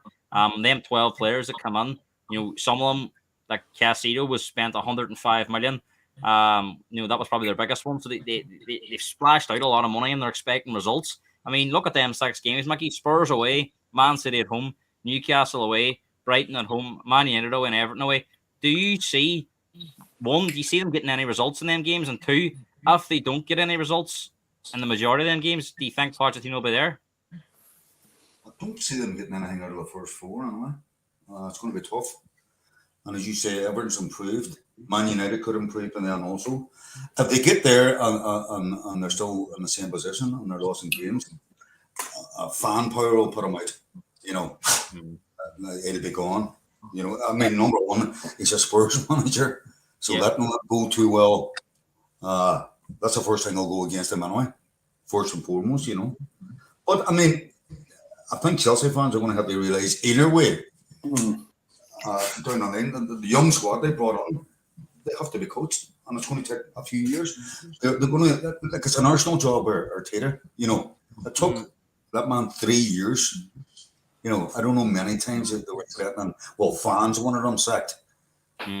Let's say them 6 games don't go well, Mickey, and he has sacked Pochettino. you've sort of alluded to this, but do you think that changing the manager will do any difference? Do you think they'll still struggle if they bring somebody else in? And do you sort of look at the structure being all wrong of signing all these sort of young, talented players, but with very little experience? And as we've seen, Chelsea, I think you're right to point to this, Mickey, the lack of experience. When they go behind in games, they rarely are able to turn them around. They don't really know how to come from behind. Even when games are kind of tight, they don't have them kind of players that can settle things down. They tend to panic. I mean, once they went 1-0 down to Brent, they were all over Brentford first half, but once they conceded that goal, they completely lost any idea how to turn the game around. And as Jared said at the end of the game, we see the goalkeeper going up. There's still 2 or 3 minutes left in the game, so it wasn't like it was the last chance of the game. Brentford were able to score another goal. So, I mean, do you think that the structure at Chelsea is all wrong at the moment? Well, Chelsea's structure since Abramovich has been to buy the title, every season. Throw millions, hundreds of millions at it, Now, they have all of a sudden, Bully's decided to go, let's build a young team, So he's totally turned it around. The whole structure's turned around, I got this, And the only way, I mean, the reason I think Ange is doing well with Tottenham is under no pressure to win anything. From the fans, let's be honest. We're well used to it at the moment. Now, things are changing quickly, obviously. But the pressure, the pressure that Poch is under compared to Ange is night and day. And the only thing Chelsea can do if they sack Poch is bring on a serial one and spend another $500 million. They buy it because that's what Chelsea's been doing, since But Abramovich. they're stuck, aren't they? I mean, if you brought Conte in there or Mourinho back in, they're not going to work with them young boys, so they have to try and shift all them on again and buy. That's insane, and they're all 8-year contracts. That's liquidation material, But who does United bring in then too if they're in the same boat? I think United's in the worst position. But what I would say about your question would be, I thought it was a knee-jerk reaction from Pochettino because at the end of the day, I thought he thought in his own head he was getting the Spurs job because the fans had started, an element of the fans had started saying, we want Poch back. I think even some fans started a petition, didn't they? And they were signing his name at the end of the games towards the end of last season. I agree there. I definitely thought he was getting it. And I think Poch just made the decision based on Levy wasn't going to give it to him, so he 2 fingers and got on to Chelsea. And he didn't think it through right because at the end of the day, it's a new owner, new ideas, he should have done a wee bit more homework on it because at the end of the day, when things were bad after Potter, put it this way, Potter was coasting above the bottom 3. If Chelsea lost their next 2 games, which I think we'll stuff them, and I think at Man City will just tear them apart. And when it comes to the international break, they're going to be hovering above that relegation zone again. You know what I mean? And if they come to them next 3, do you think it might even? So you think it might even get to that? You think if say Spurs beat them 3-0 and City beat them 4-0, for example, you think he could be under big pressure during that break? He'd be under pressure, but I don't think that Bowley would show his hand. I would say there'd be some serious discussions going on during that break, but I don't think Bowley would have him out. He would say to him, "Look, you've got the Christmas." I don't think he'll take a chance as long as he did with Potter. I think he'll just, yourself, Gareth, the way them big clubs think. Like it happened with Mourinho, they already somebody lined up. They brought Mason in, and them big clubs, I'm sure United's having them discussions because I always think that November international break is always a dangerous time for managers because it's the last break before March. You're playing every week, so it's the last chance to sort of for a manager to come on and have a full week of training. For example, so if you remember, Spurs actually sacked Pochettino during that break as well. So they did that. I do expect some clubs to make movement during that window. Gareth, he's under pressure from day one. I mean, can you imagine Man City deciding now at the end of the season, right? We get rid of all the star players. We're going to buy 20, 18-year-olds. I mean, that's just changing the whole system, So, I mean, Bully's come on, and his idea is good, but Chelsea fans haven't got the patience for it. No, it's Chelsea fans will get him the sack. It's not. You can't tell me, if Man City done that next, I mean, Chelsea's done this all within 12 months. You know, Yeah. they just went from just turn the page over. You know, everybody out and the young ones on. They're coming Yeah. and we're giving them 8-year contracts. They're not going to have any financial worries. I think Mm. Man United's taking the heat off Chelsea at the minute. I think But there's that's going to the be problem. something happening. There's going to be something happening there very, very soon, boys. We're going to come back. We're going to come back to the game on Monday night. We're going to preview it now before we finish. I mean, we spoke about. I think Mickey spoke about the pressure on Chelsea. From the start of the season, the money they spent. But do you think that pressure flip flops for this game because Spurs are coming in as strong favourites at home? They're the way they are in the league compared to where Chelsea are. Chelsea are struggling.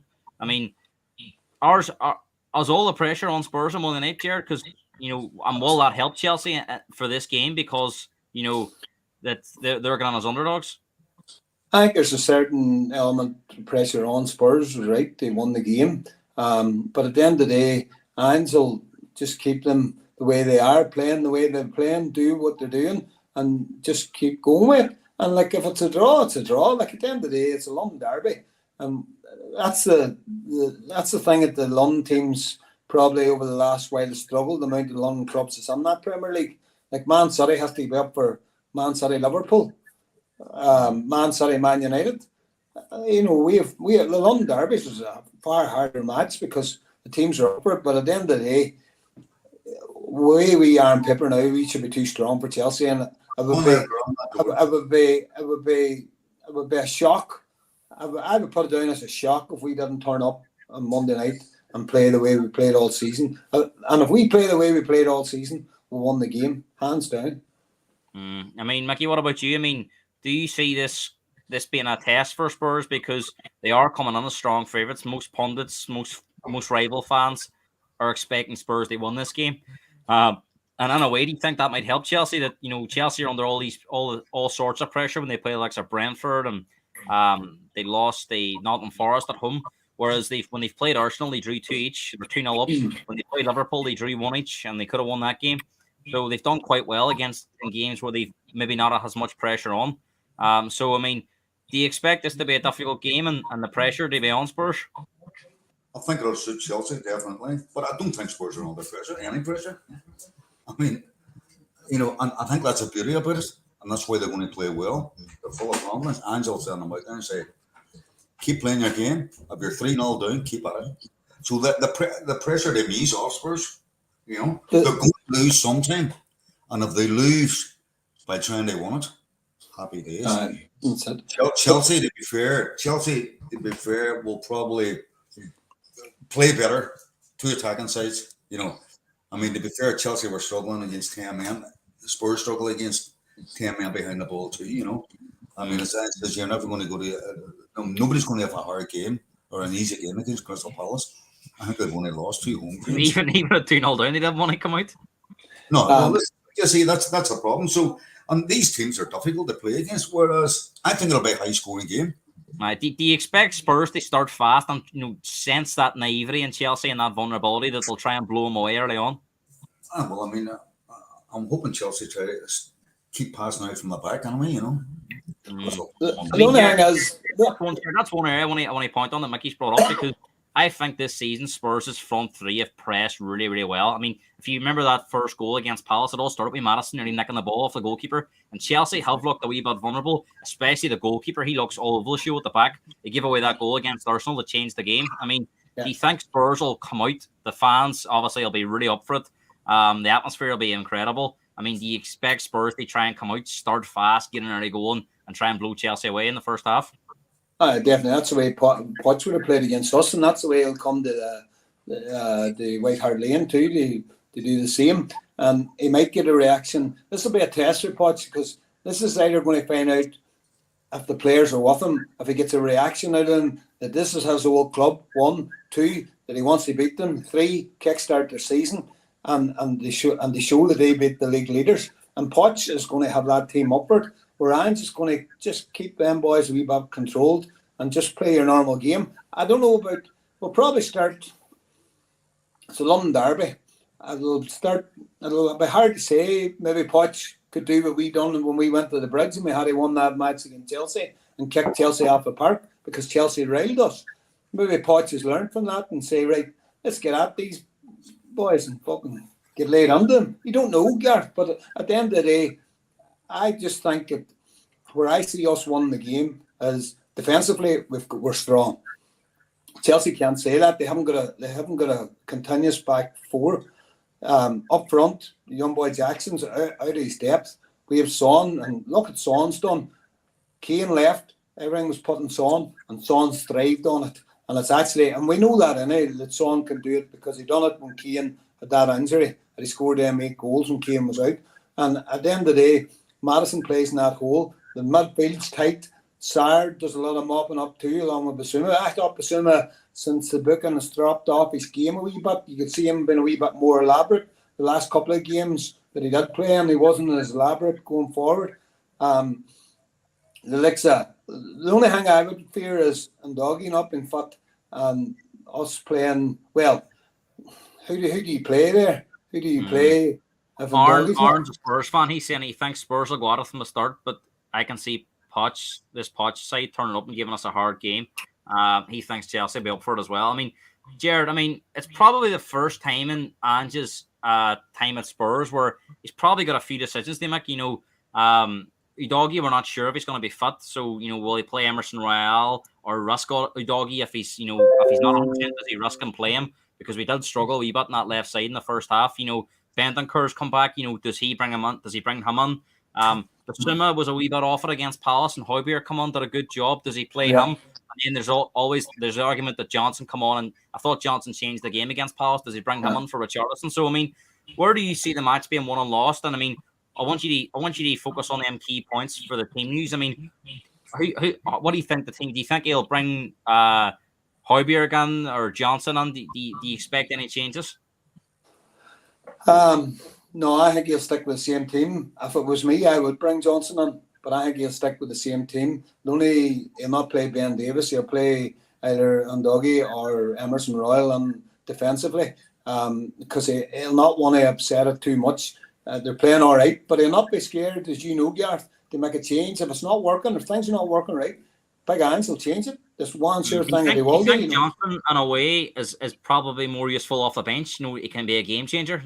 He's only come back from injury, and at the end of the day, he to be fair, he does deserve a start after what way he came on. But apart from that, and he done a few runs and he played a bit of football. But I think he's at this present time, there'll be a time where he will start. I think he'll play them 3 up front, and Richarlison will be the bench player, but not just quite yet. I think there's a goal on Richarlison too. If Ndoggy plays, he could get onto better positions the last time, and it was wasteful when Ndoggy was playing. The last night he suffered a bit, and he had to suffer. But like anything else, as all their managers say, all teams have to suffer a bit. But at the end of the day, you have to be clinical, and we're sort of getting that wee bit of luck where we're going to have to be more clinical too at times. And if we be clinical against Chelsea, we'll tear them apart. If we get an early goal straight away, I think Chelsea will be gone. You know what I mean? Mackie, what about you? As we say there, Ange might have a few selection headaches for the first time with players coming back, like Bentancur and Johnson. Højbjerg, I think, has done really well when he's come on. Basuma was a wee bit off it the last day.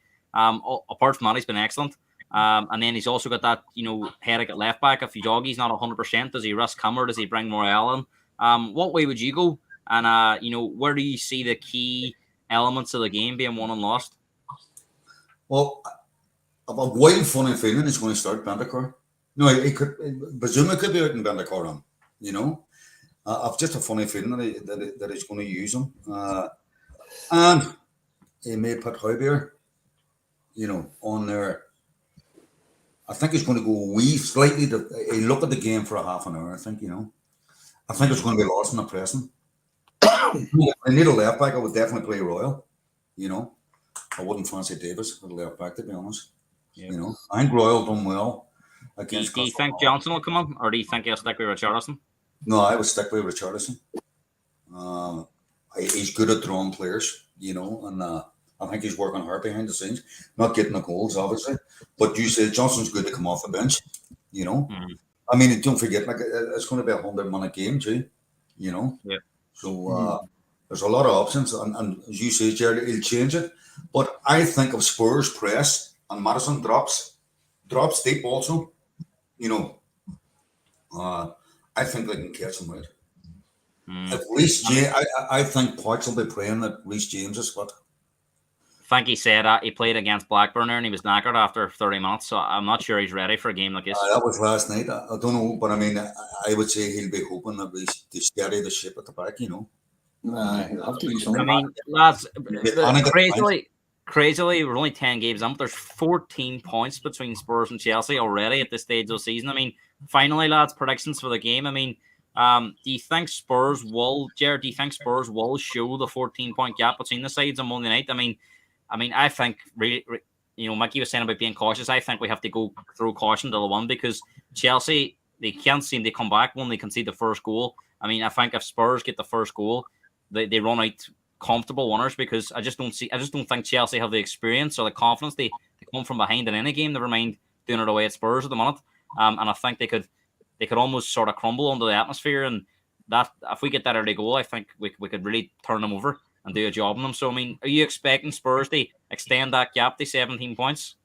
Oh, without a doubt, I think we'll beat them 3-0. I think Son's going to be far too quick for their back four.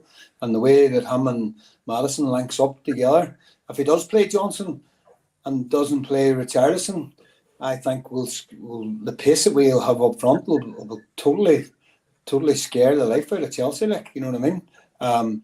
And I, thinking the game out in my head, the only way I can see Chelsea beating Spurs is playing on the counter-attack and hurling us back and play a different type of football where they're just going to try and overpass our midfield and try and get run at us maybe with the likes of Mudryk or something. But I can't see Chelsea, football-wise, I can't see Chelsea coming close to us, Gareth. Not at all. What do you think the score will be? You said 3-0? 3-0, aye. 3-0. Mickey, what about you? I mean, do you see Spurs, showing that gap between the two sides on Monday night? 14 points after 10 games is a massive, massive gap between the two. You can maybe point to Chelsea being unlucky in certain games, but the evidence tells you that Spurs are the better side. And do you expect them to extend that gap on Monday night and get a win? I think it's going to be a good game. As I say, I think Chelsea will give us a game. To be fair. Yeah, they'll score, Maggie. I fancy Chelsea to score. Funny enough, and I mean that's one thing that they're poor at the moment. But they could catch Tottenham on the break too. The way we're playing. So I'm going to go 3-2 Spurs.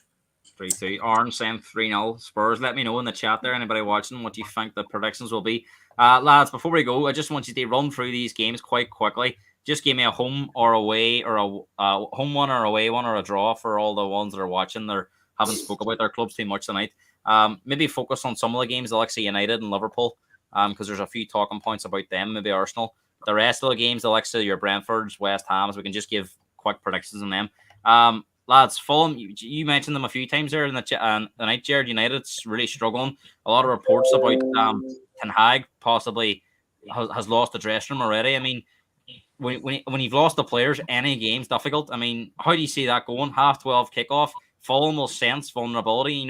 They lost away at Spurs, but since they lost to Spurs, they've had a draw away at Brighton. They beat Ipswich in the cup last night, so their tails will be up. They'll sense Man United. They've seen United lose 3-0 back to back, and they've struggled in every game. They've been unready. So I mean, how do you see that game going on Saturday? And do you expect Ten Hag to be here much longer? No, he'll definitely not be here much longer, and it's down to the players. And that's the only reason why I would back Fulham. They won it. It's not Man United, the size of the club and who they are and what they have been over the years. You would always say Man United away, but definitely not. At the end of the day, when you watch that derby last week, and like Arsenal beat us 4-0 in a derby at White Hart Lane, and they basically won the league, and we capitulated. And that's the way United are now. There is no direction from the players whatsoever on the field. And I think Ten Hag's his own downfall. He's playing Harry Maguire and Johnny Evans at the back. It was Leicester's back four way back 6 years ago. And they're not good enough to play for United. And funny enough, and I sense this as well from his interviews and his demeanour, but apparently, there's a very good ITK for Spurs on Twitter called Paul Keefe. I don't know if you follow him, but he's very good for team news and leaks. But he actually says that Ten Hag was interviewed for the Spurs job before, and Spurs were put off by his personality. And I say, you compare him to someone like Ange, you can't imagine players looking forward to playing for Ten Hag. I mean, do you think that's had a bearing that the players have just totally lost faith in whatever he's trying to do? Well, first season, like he won a League Cup, and he probably thought to himself too. But like, I know a lot of fans are jumping on saying the thing that Ten Hag said that Man City and Liverpool are both great clubs, but heirs come to an end. Like that wasn't the right thing to say coming from a Dutch league. It's like a farmers' league, the same as the French league, And like, to be fair, we know all about him when we played Ajax. Like Spurs couldn't win a away game, and they won that game that night. And finally, do you think Ten Hag will be here after the international break? No. Yeah, give it going. Mickey, what about you? How do you see United? Do you think they can bounce back against Fulham, or do you expect them they have another defeat? And ultimately, do you see Ten Hag been here after the international break next weekend? Another defeat. I think he's lost the dressing room totally. It started with Ronaldo a way back. It's just went through the team. You don't try and take a hand at one of the best players in the world. Ronaldo. You don't bring him on 2 months of a match that means nothing. That you don't do that. He ended up with Sanchez, and he's a bad attitude in my opinion. I don't think he's a good manager at all. And as I said to Jared, I don't know if he heard that, but apparently he was interviewed for the Spurs job before, and Spurs were totally put off by his personality. Oh, I mean, even looking and getting interviewed there and matches, when he's down at the, especially in the BT matches there, when he's down with Keane and that, but it's a jumpy. He looks as though he came on he's like a headmaster at work in the college. No, he's like one of them Hell's Angels, on the way in my motorbike. Now you see his other boys, I mean, I just don't read him at all. How do you see that game going on Saturday? 2-0 they Fulham. Fulham. Lads, quickly, just home or away, one or draw here. Brentford, West Ham. How do you see that going? Away one, only on the basis that West Ham had no European football this week. Like long miles to go. They gave Arsenal some Sunday last night. They did, but West Ham will need to start building again. So, and Brentford were, to be fair, Chelsea. That's why Chelsea weren't great. Like, and Brentford weren't great, but they got the goals because they've got a striker. You know what I mean? He mightn't be Tony, but you know what I mean? So I think West Ham will win it. Way one. How about you, Mickey? How do you see that game go? Draw. Burnley Palace, big game at the bottom of the league. Two teams that are really struggling. How do you see that going, Jared? I love to see Burnley get the first points. They think, Burnley are trying to play the right way, but they just haven't got the players to do it at this level. Company's not going to change his ways. And I think Burnley will stick with him. That's the thing about it. Sheffield United might lose their manager, but Burnley will stick with Company. And it'll come right to them at some stage. I don't know, Crystal Palace. I don't know, Roy Hodgson. Jesus, did you see his interview after the Spurs game? He needs to retire. Man, he's lost my head completely. I know. So, home one. Yeah. How about you, Mickey? No, definitely. Roy will be standing chatting to the keeper. He'll be in that. He'll be where the bus is too. No, that's I couldn't believe that interview he gave. He says that the young players are shocking. That's a normal draw there, what I mean. Everton, Brighton. And Brighton struggled a wee bit, Jared, since European football's kicked on. And Everton, to be fair, they've turned the corner. They're getting results where they weren't before. Yeah, definitely. The only thing that Brighton has up their sleeve is young Ferguson's back in the goal train again. They seem to be starting, but again, play a brand of football which leaves them open, which Everton will exploit. So I think, and with a wee small ground and stuff, I think Everton will win the game. What about you, Mickey? I think a draw again. Draw. How many is Man City going to beat Bournemouth, Jared? Oh, fuck. I would say it's Man City will probably change their squad a wee bit for that game. Do you think have Man City looked at the league this year where they've seen Arsenal looked good, Liverpool, Spurs, they fought many upper game, and they just put on a show last week against United, and they're starting to turn the screw a wee bit? Well, again, but then Pep's Pep, and Pep will probably look at that game and change it, and you don't know. You don't know about them part players if they'll play the way he wants. It's happened City so many times that they went and had a good result and then went out and changed their team about and sort of maybe got a goal conceded against them and they couldn't make it back, or they drew the game, you know what I mean? But no, I think Man City will be too strong for him. It depends what team he puts out, but I think it'll be a whopping match there. Maggie, you know you're going to top City to win this game, but I mean, just on City, I mean, you still think they're very much the favourites in the team they beat? Oh, definitely. I mean, whoever finishes above Man City is going to win the Premiership. Mm. You know, simple as that is. And that's 5-0 there. It looks 5-0 all day, you know. Last 3 o'clock game, Sheffield United just cannot seem to get points at all. Wolves, I think, to be fair, Jared, have been the other surprise package along with Spurs this season. Everyone was coming in for relegation, but Gary O'Neill, I watched the Monday Night Football during the Spurs-Fulham game. I thought he was fantastic. I mean, he went on to Bournemouth. Everyone says Bournemouth need a priest, not Gary O'Neill, and he kept them up. And he's doing the same with Wolves. Doesn't sign any players at all in the summer, really. Lost Jimenez as well. And you know what? They're a decent side. I watched them against Newcastle, and they gave Newcastle all they wanted last week. The players seem to be buying Andy what he wants, and the way he came across, apart from his hand movements, I was watching his hands all the time Monday night. I was only hanging just sort of through me, like. But no, the players seem to be buying Andy what he wants the club to do, and I give us a rundown on what way he coaches his teams, and they're well coached and after the Chelsea game we play Wolves. I mean, do you look at that game now and think that's going to be a lot tougher than what you thought it would be a few weeks ago? I know Neto's out injured, but Gary O'Neill, we've seen them do a job on Man City. They beat Man City at home, so that's a game we can't take lightly. No, definitely not. No, I have more interest in that game than having the Chelsea game, all honesty. And I know it might come back to bite me, but I can't see it. Wolves are well organised. They probably, as you say, Neto creates a lot of stuff. They're going to struggle for goals maybe now. They haven't replaced the Mexican. The Mexicans away to Fulham, and they haven't really replaced him with that other guy. But they're a hard team. Put it that way. They're a hard they'll give team. They'll give you nothing easy.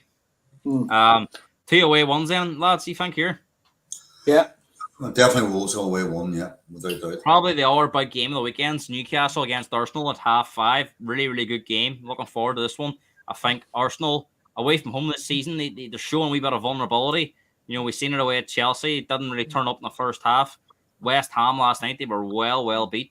They lost away in the Champions League as well. They Lons. I mean, Newcastle, are one of the hardest places to go at the minute. That crowd are right behind them. Jared, do you think this is a game where Newcastle will be up for it, and Arsenal, if they're not at their best, they'll come unstuck? I think Newcastle are going to win this game. I'll tell you the reason being. You know that the away supports are way up high in that ground, and the Arsenal keeper has been showing them vulnerabilities. Whether the confidence is not there for him to do, even though Arteta's come out and said that he's doing everything that he wants him to do, and he's happy with him. If they play that ball back to him and Newcastle's squeeze, I don't know if Newcastle is squeezing as much as they should. If I was Eddie Howe, I'd be squeezing Arsenal as far up the pitch as possible and putting it back in their keeper, because there's an element of what's the word I'm looking for is vulnerability there. You know what I mean? Do you think that Arteta's created problems there that doesn't really need to be created? We bring in our goalkeeper, because Ramsdale, I thought, he's probably not the best keeper in the world, but he's still a decent keeper. He done well last season.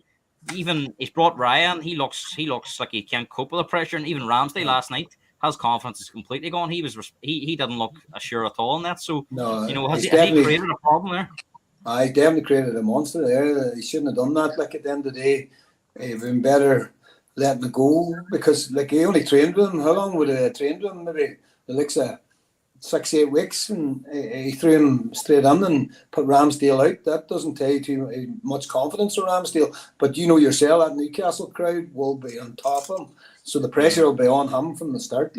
And if the crowd get behind Newcastle, I think the only thing is Arsenal have Saka, and if Saka's on form, Saka's hard to play. Like he's unplayable. Like, but I fancy Newcastle to beat them 2-1. Mickey, how do you see that game going? Very interesting game. I think it'll be tight. Who would you fancy they won that? Well, I'm hoping Newcastle. But they're blowing hot and cold, to be fair. I agree about the goalkeeper situation with Arsenal. I don't know what Arteta is out there, he made a reference that he thought last year they lost 6 points because he didn't sub the keeper during the game. I mean, Mickey, you'll probably know a lot more about this than me. Probably all this tactics and stuff probably confuses you at times. But football, they say football can be a very simple game. Is Arteta trying to complicate it too much and overthinking, almost on a way, trying to copy Pep a wee bit? Well, I think he's trying to create a new scene, changing goalkeepers. I mean, for me, I was looking and watching football all my life. You have a number one and a number two goalkeeper. I'm not. Outfield players are different. He's maybe trying to create a new wave, but I mean, what he's done is upset both goalkeepers. But there could have been another discipline problem there that we might couldn't hear of, but I mean, he's shot the confidence of both keepers now. Yeah. But sure, you look at Chelsea done that with Kepa. Chelsea done that with Kepa and what do you call the black fellow? Mendy. And so the two of them's away now. You know what I mean? And to be fair, like the Spurs keeper, the first 3 games I saw him, Pochettino, the jury was out. Like he was a bit rough. That's it. I mean, if Ange had dropped him after them 3 games, you lose him right away, don't you? You lose him. I was saying on the opening match of the season, I was saying for fuck's sake, lift it and throw it out. Because his footwork was a bit patchy, but it's improved, I have to say now. I had to eat my words again, So I know you want Newcastle to win, but do you think they will win? No. Again, look, I'm a draw specialist. That looks like a draw. Max, get your house on all draws this weekend. Finally, lads, Super Sunday, Nottingham Forest against Villa. How do you see that going, Jared? Well, that's a derby too, isn't it? It's Midlands derby, even though they're not from the same city. But Villa have been absolutely flying at home. Haven't been as good away from home. Forest, I was reading today, Forest have only lost 2 of their last 19 home games. They have a lot of draws in there, but they're a notoriously tough team. They beat Liverpool there last year. They beat Arsenal there last year. They drew with City. So it's a hard place to go. It is, and they've got a good depth of a squad there too. They're not banging them on for fun, but what they do is they work hard and like as I say, that's a derby to them. So I can't see Villa getting too much out of it. I think it'll be either a 0-0 or a 1-1. Draw. Mickey, how about you? I fancy Forest. I've been at that ground and it's a great ground, tough crowd to play to. You know what I mean? They have great support and it's a tight ground, small pitch. Yeah. No, I would love to see Forest getting, and I think they will. As you say, Villa's not playing up well away from home this season. And don't worry, we haven't forgot about Liverpool fans because they're all tuned in. They absolutely love big Liverpool fan on this channel. They're waiting for. I think that game there is going to be a replay.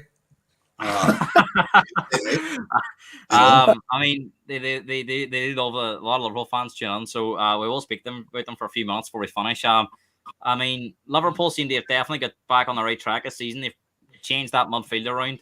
I mean, the only game they lost was they were very unlucky to lose that game with Spurs with a VAR mistake.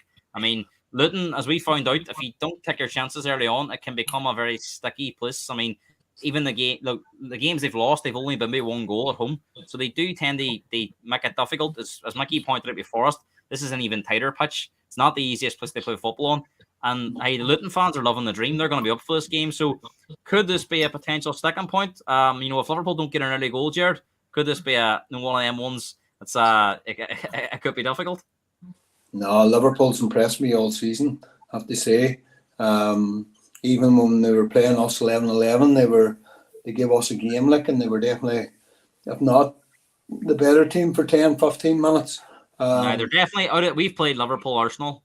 We have played United, but out of them 2 games, I thought Liverpool were probably the better of the 2 from just judging on the 2 games against us. Arsenal were lucky against us that day. We should have beat them. No, to be fair, when you have Salah, you've always a chance, and Nunez, I know Willie Stone plays them up the middle, and defensively they've looked good this season. The midfield seems to be settled and playing well. They're going away to Europe. They're getting the results and all that. They're doing a lot of miles and stuff. And Klopp has them. To be fair, Gareth, I think there's only 3 teams in with a title shoot, and I'm going to tell you who they are now, and that's Liverpool, City, and Spurs. I don't think Arsenal will count. I think Liverpool won 3-0. Mickey, how about you? I mean, have you been impressed with Liverpool this season? And they had a bit of a drop off last year, but they're definitely somewhere near their best again. They've done well this season. 3 points behind Spurs as well. They've had a pretty good start. Luton away, as we found out, as a City's yard, it can be difficult if you don't get that early goal, because I mean, Spurs should have blew them away in the first 15 minutes, but after that, it was. I know even though we did only 10 men, but even before that 10 men, it became quite difficult. And we did eventually get the goal and we won the game. But I mean, I didn't enjoy that at all. I thought that was always one of them banana skin games. Get it out of the way and get the 3 points. How do you see that game going Sunday? And can you see Liverpool mounting a title challenge this season? Well, as much as I hate to say it, like, they are playing well, to be fair. Very well. And if I'm being honest, we got lucky against them. You know, the VAR decision was a disgrace. What happens is that Liverpool's benefited probably the most out of VAR since its introduction. So, and it works out over a season, you know. But I'm going to go for a Luton 1. I knew you would. You know, he's been sitting on the fence with all these draws. I knew he was going to top it. Later, boys, you know what I mean? He's not going to catch Spurs. Like. And finally, Monday Night Football. The boys have went for 3-0 Spurs. And Jared's went for 3-0 Spurs. Mickey expects to be a bit tighter, a bit of a classic, and a 3-2. I think Spurs will win the game 2-0. I think we'll be too strong for them, and I think our defence is watertight. Lads, just before we go, where do you think Spurs are going to finish this season? And you may as well give me your top 4, Jared, in order, and Mickey can follow you. Right. I know what Shelley and France are thinking. They can only see one team finishing at the top. They're already responding. I'm going to go in reverse order. I'm going to go in top 4. I'm going to go Arsenal 4th. I'm going to go City 3rd. I think City's going to struggle. I'm going to go Liverpool 2nd and Spurs. Is that you're talking about? Spurs they won it. Spurs Spurs 1st, Liverpool 2nd, City 3rd, and Arsenal 4th. You've heard it from the horse's mouth. Spurs are going to win their first league titles in 61. Yeah. Mickey, do you share Jared's confidence? What would your top 4 be in order? Top 4 in order. Man City. Man City top. Arsenal 2nd. Spurs 3rd. Liverpool 4th. Right, I only think he's been a. If we're injury free and providing we sign striker and a centre half, things could change. But I mean, I'll be delighted. If we had been given top 4, if somebody had said to me top 4, and Joe, I would have took a hand of them. It's our first year, so, and I think it's going to take a few wonders to do it, you know. But I can't see us. Aaron Kelly saying Dolly's never wrong, lads. So there you go. Right down. Lads, I only thank you. It's been a really, really good show. Everyone seemed to enjoy it. Brilliant having you back on. Jared, I know you've been on twice this season, Mickey as well. We'll definitely get you back on. I think after Christmas, I'll try and get my father involved as well, and we'll maybe review them predictions, see where we are in the league. Callum, then Son will have to score 40 goals for Dolly's prediction to be right. But look, can you tell Callum that he scored the same amount as Salah, so he can, and that was playing underscore to Harry Kane, so he can outdo himself and outdo Salah. There you go, Callum. You've heard it from Dolly, and as Aaron says, Dolly's never wrong. And to be fair, so far he's been on the season. He did say Spurs will beat Liverpool, and they beat them, and he's tipping Spurs to get an R1 on Monday night. Boys, thanks very much. I'm going to be at the game on Monday night, so I'll put up a few videos for you. I'm really looking forward to the atmosphere. I'm going to be back on Tuesday reviewing the Spurs Chelsea game and the rest of the Premier League games over the weekend. Lads, thanks very much. Pleasure as always, and I'll see you very, very soon. All right, Gareth. Cheers. Thank you. Good luck. Good Up the luck. Spurs, right, Mike?